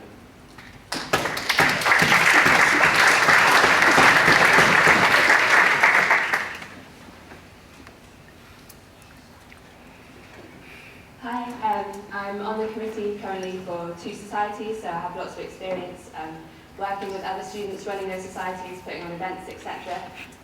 Last year I was also one of 2 social steps running ladies rugby, so I experienced working as a team with her all the time, and I've played rugby for 3 years, so I know the value of good teamwork.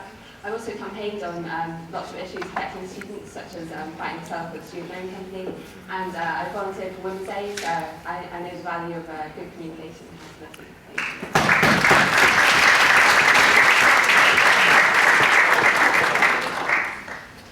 Well, I'm very lucky that I've been an academic rep for 3 years, and I'm currently chair of the School of Welsh Student Staff Panel, which means that I'm also on the Arts, Humanities and Social Sciences College Forum.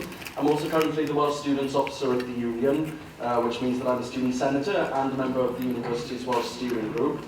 I'm also on the Education Exec at the Union and on the National Welsh College Park Committee. So I've had plenty of experience of working with other reps, other students, the Union, the university, and I think that'll be very helpful. Thank you.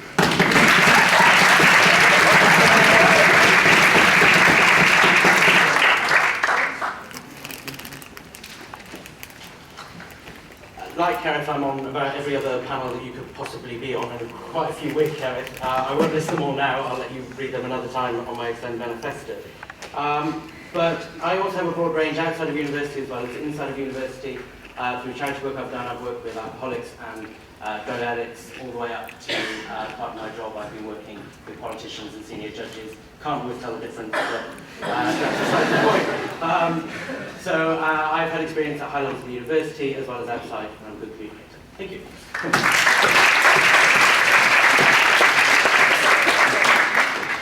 I've been chair of the mathematics department for 2 years, and last year we won campaign of the year.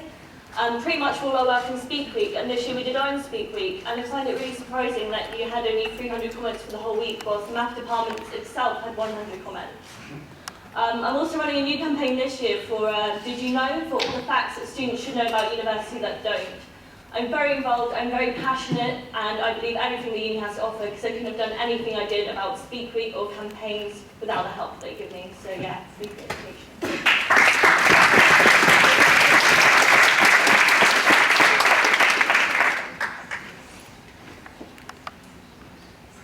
Hi, as a postgrad officer, I've been able to sit on loads of different committees, so Academic Standards and Quality Committee and the Admissions Subcommittee, which are both top university committees, which allow me to develop a relationship with the staff involved there. I've also been on Ministry of Change, Students' Senate, and a load of other union committees, which mean I can really get involved. One of my things that I've done this year is increase postgraduate engagement by releasing a survey, which actually helps basically quite a small minority as part of the union and the university have their say in how things are run.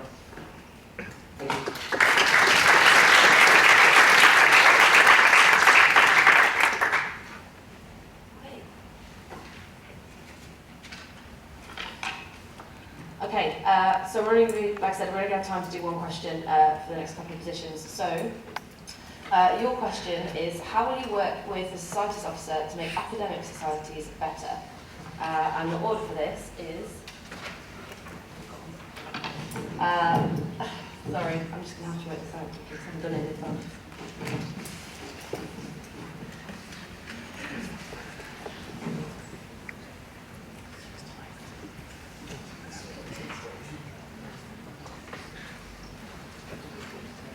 Okay, so Kerith, Bridget, Rochelle, Reese, Alexander, Alex, Matt, and Lucy. So Kerith first. Do you want a question? Yeah. So, how will you work with the societies officer to make academic societies better? Well, I think most societies that come to mind when you think of societies are going to be ones that aren't academic-based when you stereotype what a society is.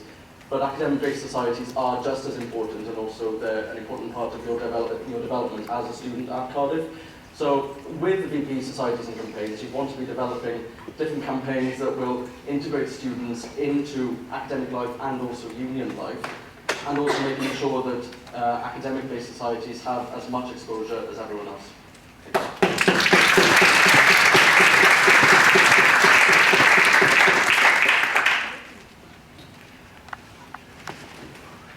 Okay, so I have to admit, I'm a student in English Lit and Philosophy, and I'm on neither of those academic course societies, because when I started at Cardiff, they seem to be mostly about drinking and social events, which is great for you to meet people on your course, but I think it should also be more related to like the academic content of the course. So in philosophy, having like more debates and discussions and sticking to what they're for, which is there because they're academic courses, not just about drinking.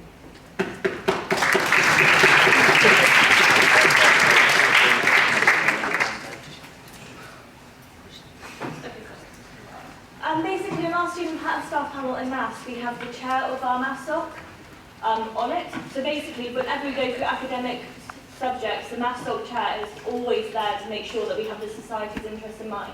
And at the same time, that when they go to events, that they have us in mind, the academic route as well. Again, sorry, I'm just talking about maths, but like every single member is part of the National Institute of Maths that joins the society, and we do academic events and talks. So I'd like to try and universalise this for all the other societies as well at the university.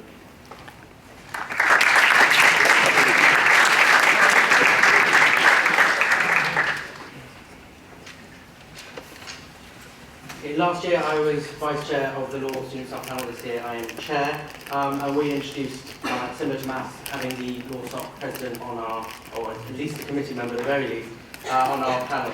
I also wanted to, as I said earlier, work with course-based societies to gain better representation across all students, and also work with them for the benefit of understanding where students come from. And if we can do that, we can work with the society to help society.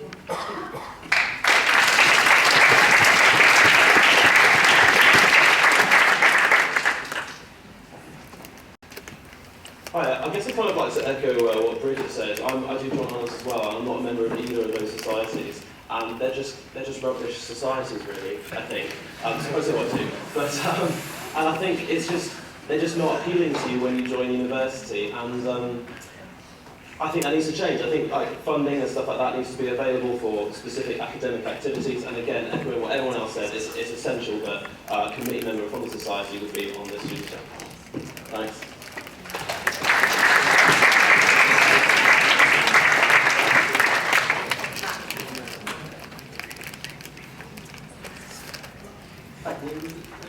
Yeah, of course. How would you work with a societies officer to help academic societies better? I'd like to stick up a little for academic societies. I've been a member of both the Philosophy Society and the Religious Studies Society, and both of them do really good stuff. So the Philosophy Society does debates, we do talks and reading groups, and they have a lot to say. So I think integration with academic societies is massively important on getting what students have and want about their course. Thank you.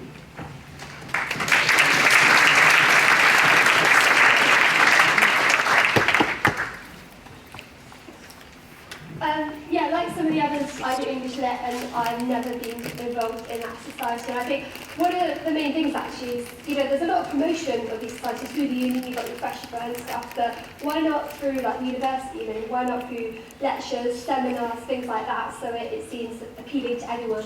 And it's rather than just uni, it's kind of a step towards a more unified university. And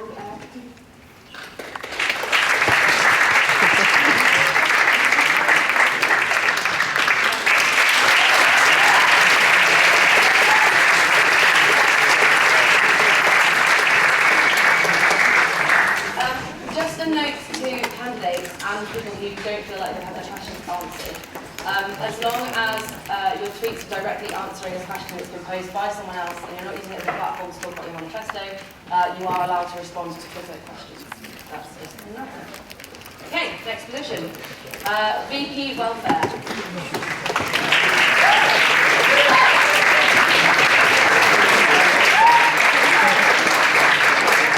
I'm sorry.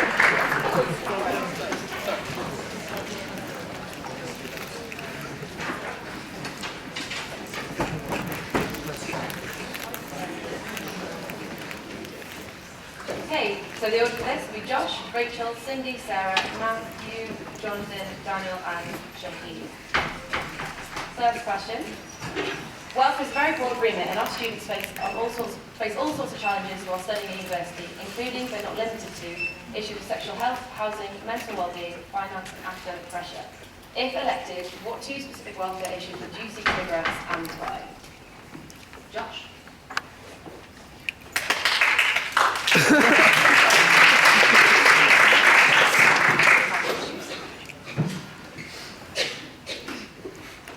nearly finished, not long to go. Right, my name is Josh Gibbs. I'm president of the Sexual Health Awareness Group. So I think you're expecting me to talk about sexual health for the next 30 seconds. And while, if it was up to me, you wouldn't leave the house unless you're wearing a condom in the morning, I'm not. I have 4 main reasons why you want to vote for me as VP Welfare. And that's my support of mental health innovation in the Students' Union. That's my implementation of an engagement strategy. And that's warden reform and student-led services overhaul. Thank you very much.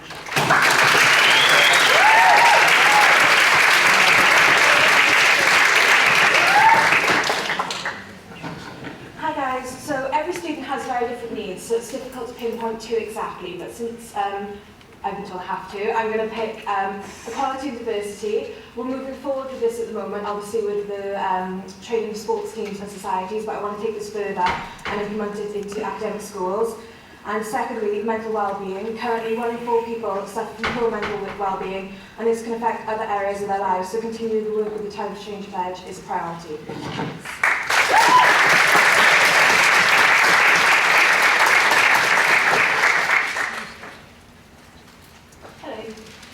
The 2 main bits of my manifesto are mental and sexual health. I think that there's a massive stigma associated with mental health that needs to just be gotten rid of. You wouldn't not go to the doctor if you broke your legs, and why would you not go to counselling with that anxiety issues? And with sexual health as well, I want to get rid of the embarrassment. If something has happened, instead of being embarrassed about it, I think it's better to go and seek help, and that's what I want to promote, get rid of the embarrassment and the stigma. Thanks.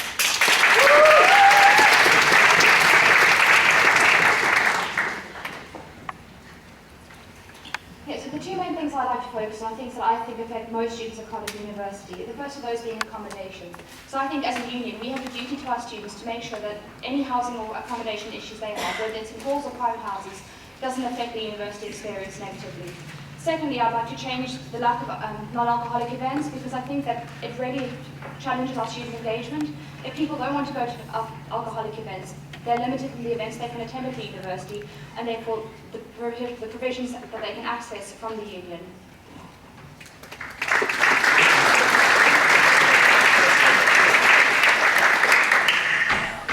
Hi.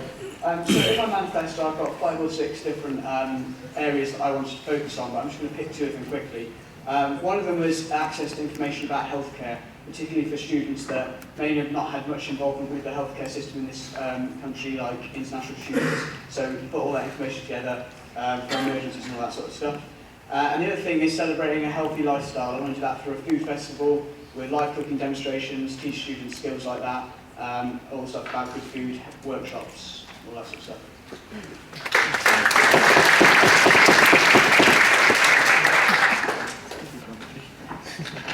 Hello. The first area we'll look at is mental health. Mental health will have an impact on every aspect of your life and only these small issues, course-based and socially, right across your student life. Secondly, I would look at financial, especially with the current economic state and the increased cost of coming to university. Every student is likely to at least feel some financial strain at some point. And the pressure that this can burn to should not be any barrier to how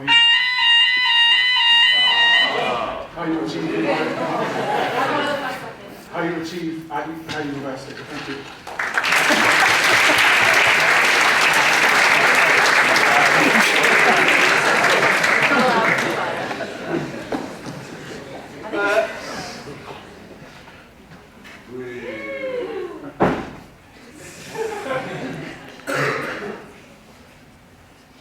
Sorry, Dan, I'm just going to kick the door. Cool. Okay. I think the main thing that I really want to push for is the GP clinic on campus. At the moment, only around 40% of students are actually signed up to a GP clinic, which I think we can all agree is really, really ridiculously low. And also, having a GP clinic would also cover sort of the sexual health aspect of it as well. And then the other thing I think we should push for is our welfare support. At the moment, there's only Tuesday night, which is out of 9 to 5 range, and that's completely full with 4 weeks waiting. So I think it's really important that there's more supply for that.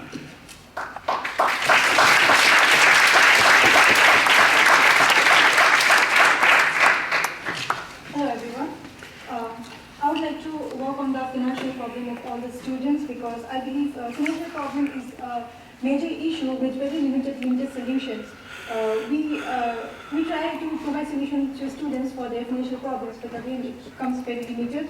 And I would love to work for the students and provide them some more part-time jobs to do, especially for some safe jobs for the girls to do. And the second thing is mental well-being. I've met many students. Thank you so much.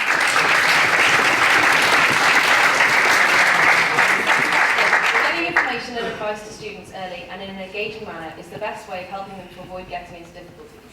This is challenging in an environment where students are constantly bombarded with information. What experience and or skills do you have in enabling you to do this? Okay, I would like to inform new students who are newly joined the students about our email ID, the particular email ID, and we have to inform them how important it is to read that particular email, because if they don't know, obviously they'll try to avoid that email. So the subject topic should be to the point and very different, and it should be as short as possible, because students are busy, they don't have much time to go through the whole email. And sense of urgency, as short as possible, and send the email at the right time to the students, like in the evening when they will feel they can read it. Thank you so much.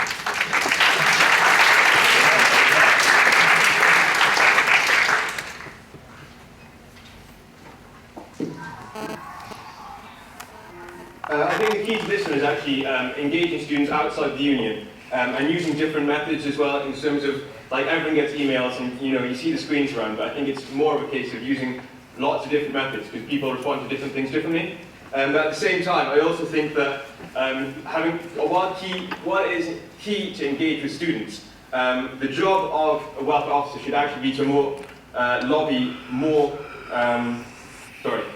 the job of the welfare officer should actually be more about quality and quantity of the services that they can provide, rather than just simply engaging with students.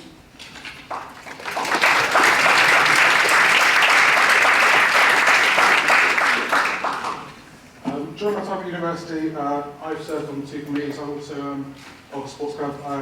I've also been involved as a course mentor, and this really leads on to one of my main manifesto points. So I'd like to introduce a mentorship scheme that would allow freshers and that to gain advice from older students, so that this will help engage them and also reach them before the current services currently do. I feel that current services are there and very good.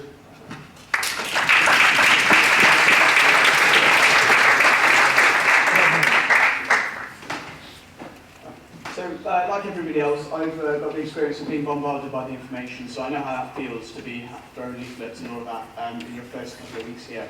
I know that students respond mainly through social media, and as a computer scientist, I think it's really important that I know I've got the skills to engage with students over social media and work with the VP Media to get all the information out across all of the media platforms.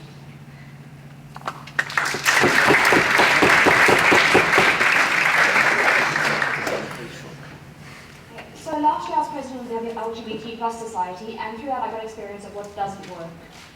So this past summer I went on a residential course, and I'm working towards a Chartered Institute Marketing Award, which is teaching me how to interact with students and people, getting information in a quick, concise manner, and also engaging with people who maybe think that it's too much effort or they don't have the time.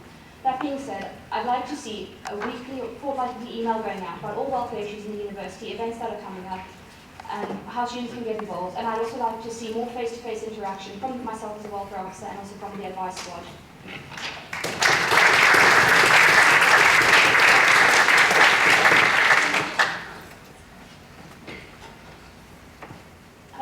In terms of skills and experiences that I have that could help me to put across information, I've run the Poker Society for the last 2 years. I'm a team leader at the venues at the Students' Union, and I'm also part of the committee of people who do socials for the staff at the union. I love doing background work, and welfare is kind of that background work. You have to make everything, all the foundation good, so that everyone else can do their jobs. And I don't think it relates just to welfare in itself, it relates to all the other VP roles as well. And that's what I relate to.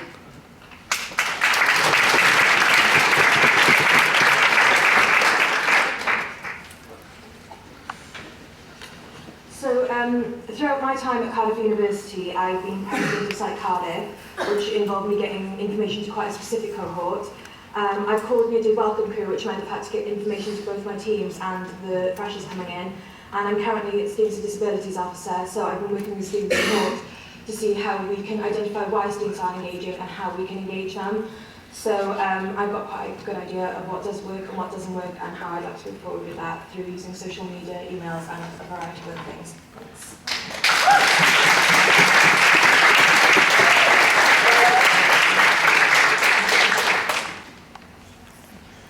Hi guys, I was an undergraduate in 2009, I'm a postgraduate now. It seems like I'm on every single bloody committee, but I'll tell you why I'm up here in one simple kind of story. A couple of weeks ago, a lady came to me in tears, a student. She didn't know where the ISH clinic was, and she was getting quite stressed about it. So I took her there, and I stated to her why it was happening. And you learn a lot when you see students at their most desperate, and sort of at their most vulnerable. And that's ultimately why I'm up here, because I feel that I can help. So, thank you very much.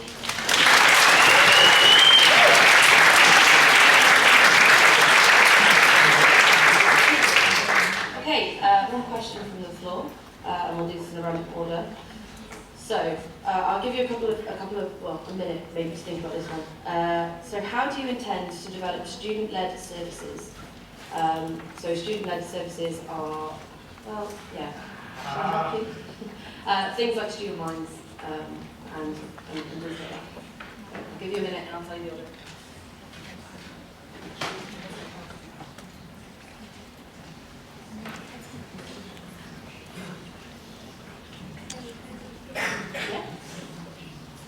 I'll repeat the question. So, how do you intend to develop student-led services?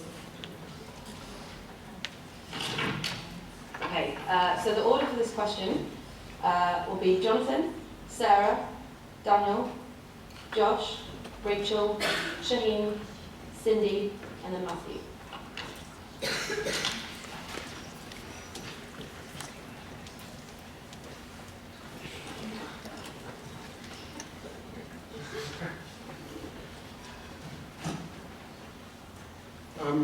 In order to develop these services, I think the main thing would be to campaign and also engage directly with students, and I think one of the ways to achieve that is to work with the societies and the sports clubs who they are that, and that way you can reach groups of students at a time and at a more personal basis, so that people know they are aware of these services and yeah.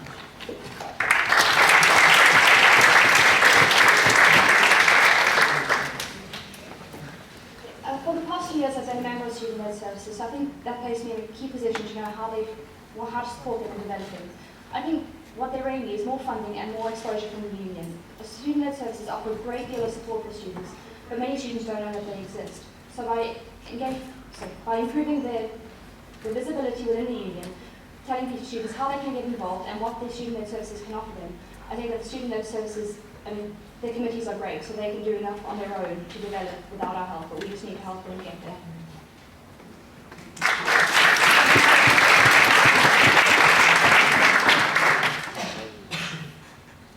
I think what's key in developing student services is A, to actually try and use students who have been through and had problems themselves, so that they have great experience in helping other students. And also, I think a really key issue is that we need to break the stigma. It's okay for a student to need help, and it's okay for a student to need to ask for help. And I don't think that's always the case. I think sometimes if you feel like if you need help, you need to ask for help, then you failed and you can't be a uni student. But I think that's something that really needs to be broken, and that way student-led services could really sort of take off from there.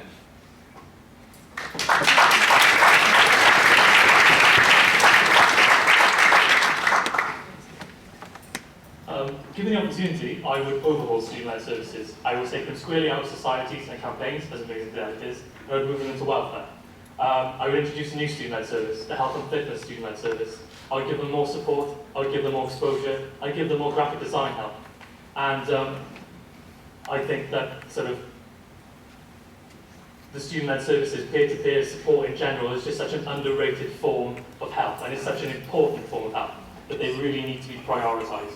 So thank you very much.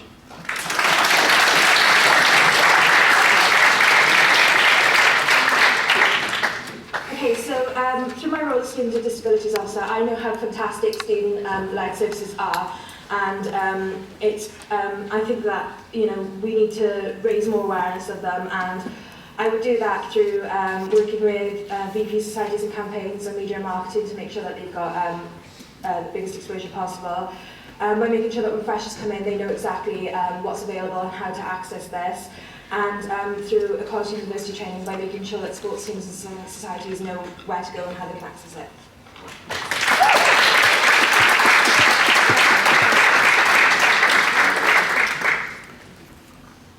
Hello, solution for this is it comes in one of the manifesto of my manifesto.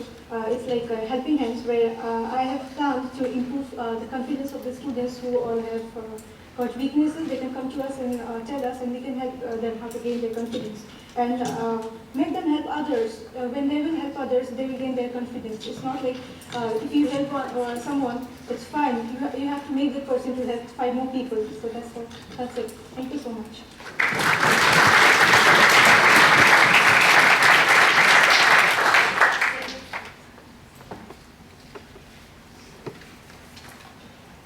Right, so I practically live at the union. If I've not worked in one of the services, I've used it for personal reasons. So I know the way it works, and I know how to get the information across so that everyone else knows how it works. And also, with a lot of the services, there needs to be a balance between confidentiality and overexposure. You need people to know what services are there, but people need to be made to feel comfortable. How many people actually do go up to the reception desk and take condoms while the security people watching you? It needs to be more confidential, and that's what I'd like to do.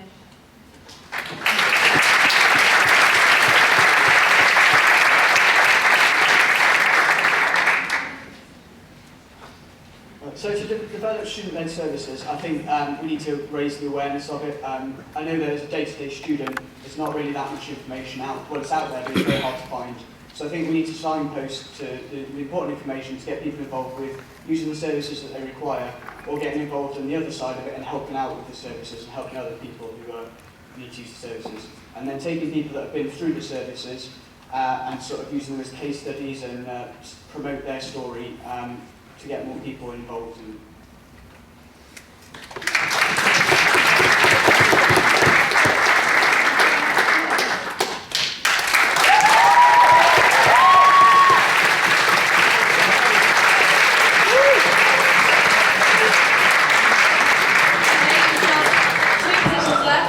Heath Park campus officer and then SU president, and then that will be happening over. Thank you all for sticking with us. I know it's really, really warm. I might go open that door now in a minute. But first, our VP Heath Park campus candidates. We have one candidate, Claire Lakeway, well, 2 candidates and Ron. This was getting desperate, by the way. I couldn't think of any more Rons. Anyway, first question. The union services at the Heath Park campus are limited when compared to those on the Park Place site. As a students' union, we've always been keen to integrate students studying on both campuses. If elected, would you advocate increasing integration efforts or the duplication of services? I think it's really important to integrate services, as after all we are one whole university. 1 in 5 students at Cardiff University are based on the Heath Park campus, and it's really important that they are included in Park Place events. So I think we need to promote union events more at the Heath. So we need to be utilising the Heath Hub facility more, making students more aware that it's there and what facilities it offers for us.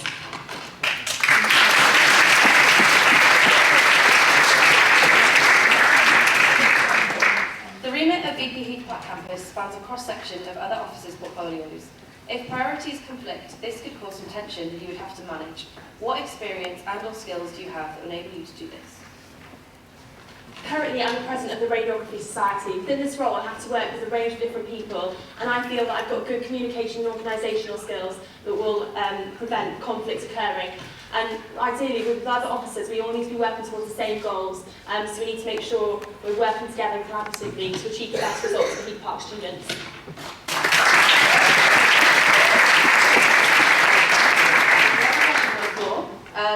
I'm sure you'll agree that it's a real shame you're the only one running. How would you increase engagement between the Students' Union and the Heath? Okay, I definitely agree that it's a shame I'm the only one running, obviously. But I think it's really important we need to improve integration between Park Place and the Heath. So I think next year we need to be letting students know exactly what's going on down here. We need to be running more like shuttle buses so students can get down here, make events more accessible, so putting them in the evening so Heath Park students can make these events after placement. So yeah, I think we should just get Heath Park students generally more involved.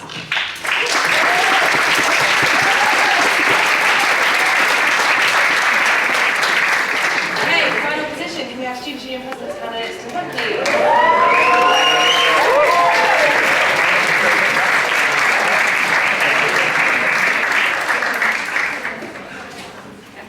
I thought that Ronald Reagan was particularly relevant. I can't take all the credit for these, by the way. A President Ed did do most of them. I had a few ideas. Some of them were mine.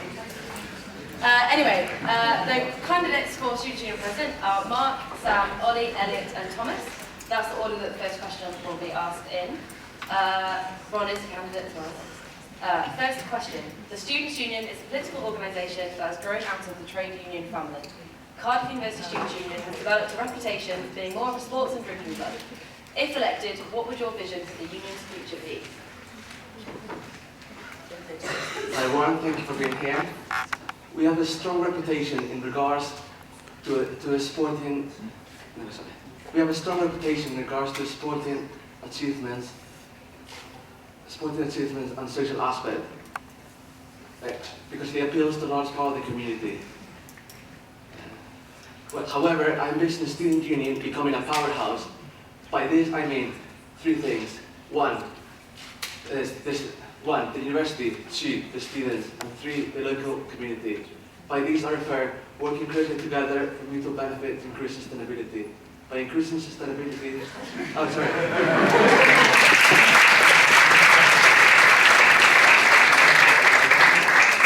Okay, you ready? I timed this morning. Ready? Ready, steady? Okay, so this is one of my points on the manifesto, is boosting student engagement. If we boost student engagement by making them more aware of our facilities and the opportunities that are available in terms of student welfare and student well-being, we will change the way our union is perceived by our students. As well as this, as a union, we are responsible for representing our students' voice. And if our students are more aware, we will accurately represent our students better, and that's how we'll change it. Okay, done.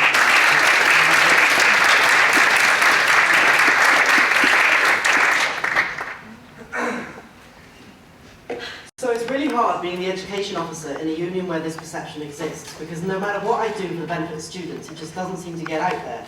So currently, the biggest Twitter campaign the union are doing is hashtag Pimp My Summer Ball. What happened to hashtag International Women's Day or hashtag Speak Week? These are the sort of changes I want to see, and these are the sort of changes that I will do, because I'm the only one of these people who's actually experienced the negative sides of the drinking side perception of our union. Because nothing that I've done over the last year has been properly put out to students, and nothing has been properly appreciated. And I think it's about time we take education seriously.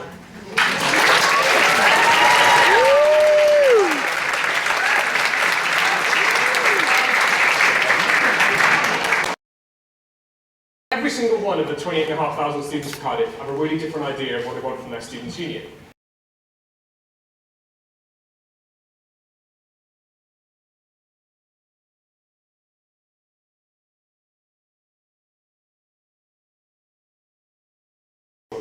So things like making sure that we have an academic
event societies.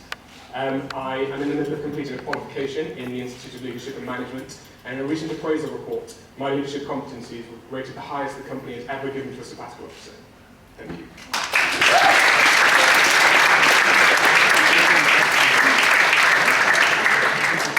So as you may have noticed from my answer to question 1, I'm one of those strong-minded individuals in the team. So one of the things I've done this year is the Lecture Capture project, and I was basically thrown in to lead a team of academics who are also incredibly strong-minded to get them to come up with some sort of solution on lecture capture.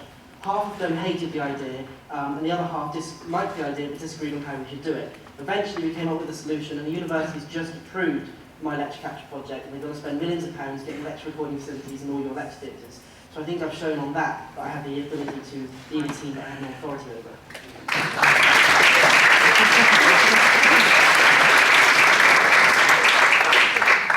Well, hello again. So for the past 3 years, I've been involved in the union. One of the ways in which I've been really involved is last year I was Women's Officer. Is anyone surprised by that?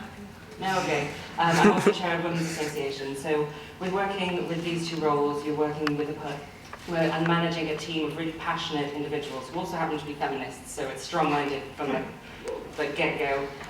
So, like, as well as this, you're representing the interests of a massive percentage of the student population, and in decision-making and in different aspects of the union. I'm going to stop now.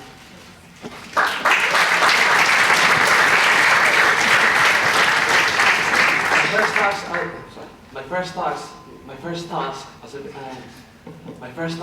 president, I will install a big picture in my group of officers. By having a diverse mastermind group of officers, I will ensure that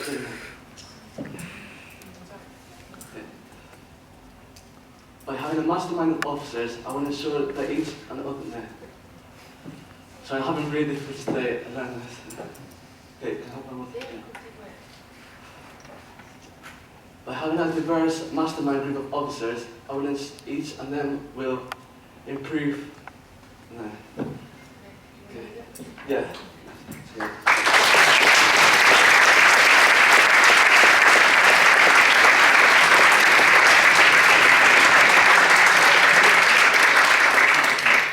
Okay, question from the floor. We will take 2 questions on this one, as we've had quite a few very different questions. And we've got 5, so we should be all right. How will you utilise the opportunities of being a union in the capital of Wales, engaging with Welsh culture and working with the devolved bodies of Wales? I'll give you a minute and give you the order that that's going to be answered. Do you want to read it?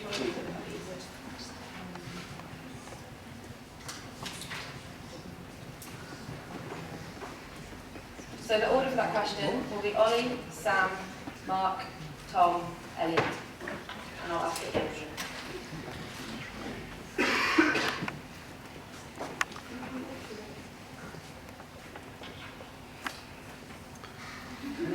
Okay. So we're in quite a unique position being in Cardiff, because the Welsh Assembly and Welsh Government are very close, and generally they're much more willing to come out and speak to unions than Westminster.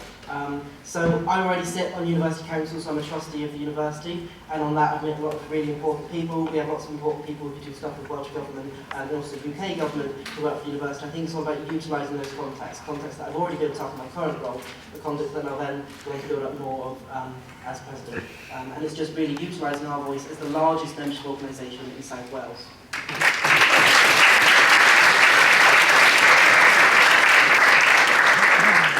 Okay, so as the second largest institute in Wales of 28,000 students, I think we're taken over by South Wales because they have 32.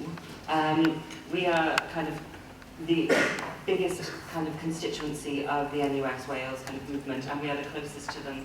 And I feel that that is very utilised in the union, but it's not promoted as much for the everyday student. So like things like elections are heavily like NUS influenced, and I think that we don't really see that. Okay, I don't know.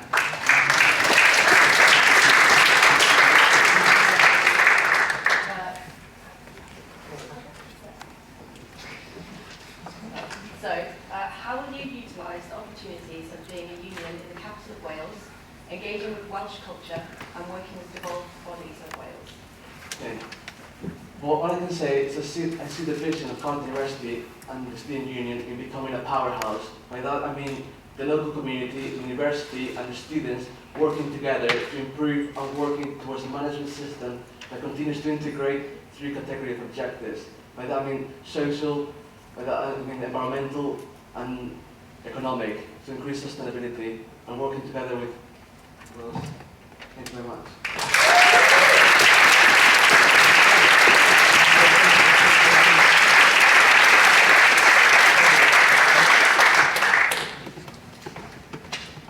So in my role as Cardiff University Enterprise Intern, we already work quite closely with the Welsh Government. I really think, like some of the ideas of the union, some of the ideas of the other elected officers, we could use all of these ideas and use our strong position in Wales to communicate with the Welsh Government and just really push our interests.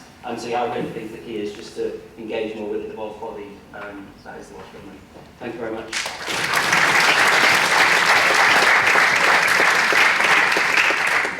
So as Cardiff University Students' Union, we're at a massive advantage being the Students' Union to the only Russell Group institution in Wales. And I think we really need to make the most of that. So it sounds like there's 2 parts to this question. The first being culture. I'm a fluent Welsh speaker. With the new commission that's just come in to do with the Welsh language, I think we can really work closely with our Welsh language officer and the university to develop the way we communicate through the Welsh language. In my current role, I've introduced the thing called the Cardiff Fringe Festival. In terms of devolution, we essentially need to work closer with NUS Wales and make the most of the opportunities available to us through them.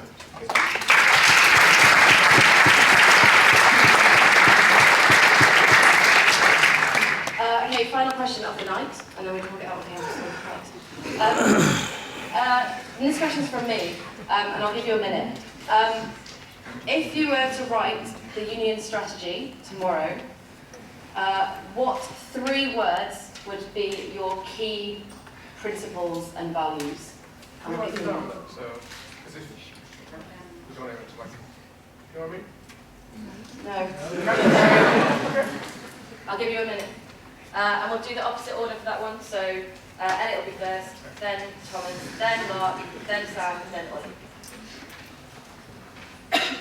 So 3 words that would be the main priorities or values.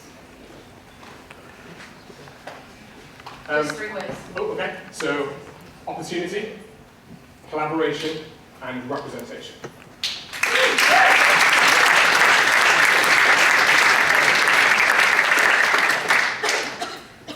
Integrity, community, and innovation.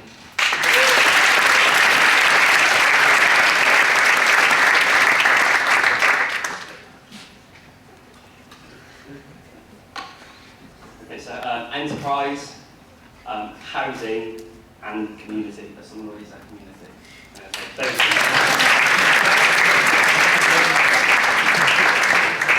I put inclusivity, engagement, and representation.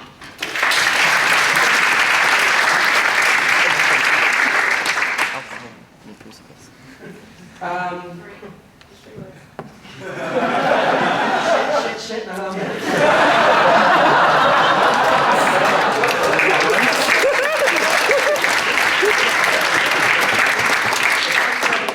Representation, struggling, liberation, and sustainability.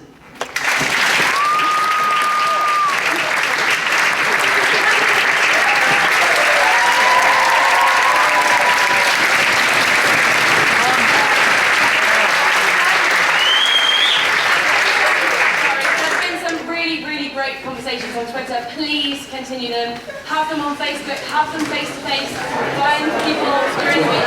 Voting opens tomorrow at 9 AM. There'll be physical ballot stations and you can do it on the website. Twitter, followed by 7. Sorry, and it closes Friday the 21st. Why are you sleeping tonight? No, don't be silly. You can see it tomorrow night. Oh, wait. Mills, bottle of water.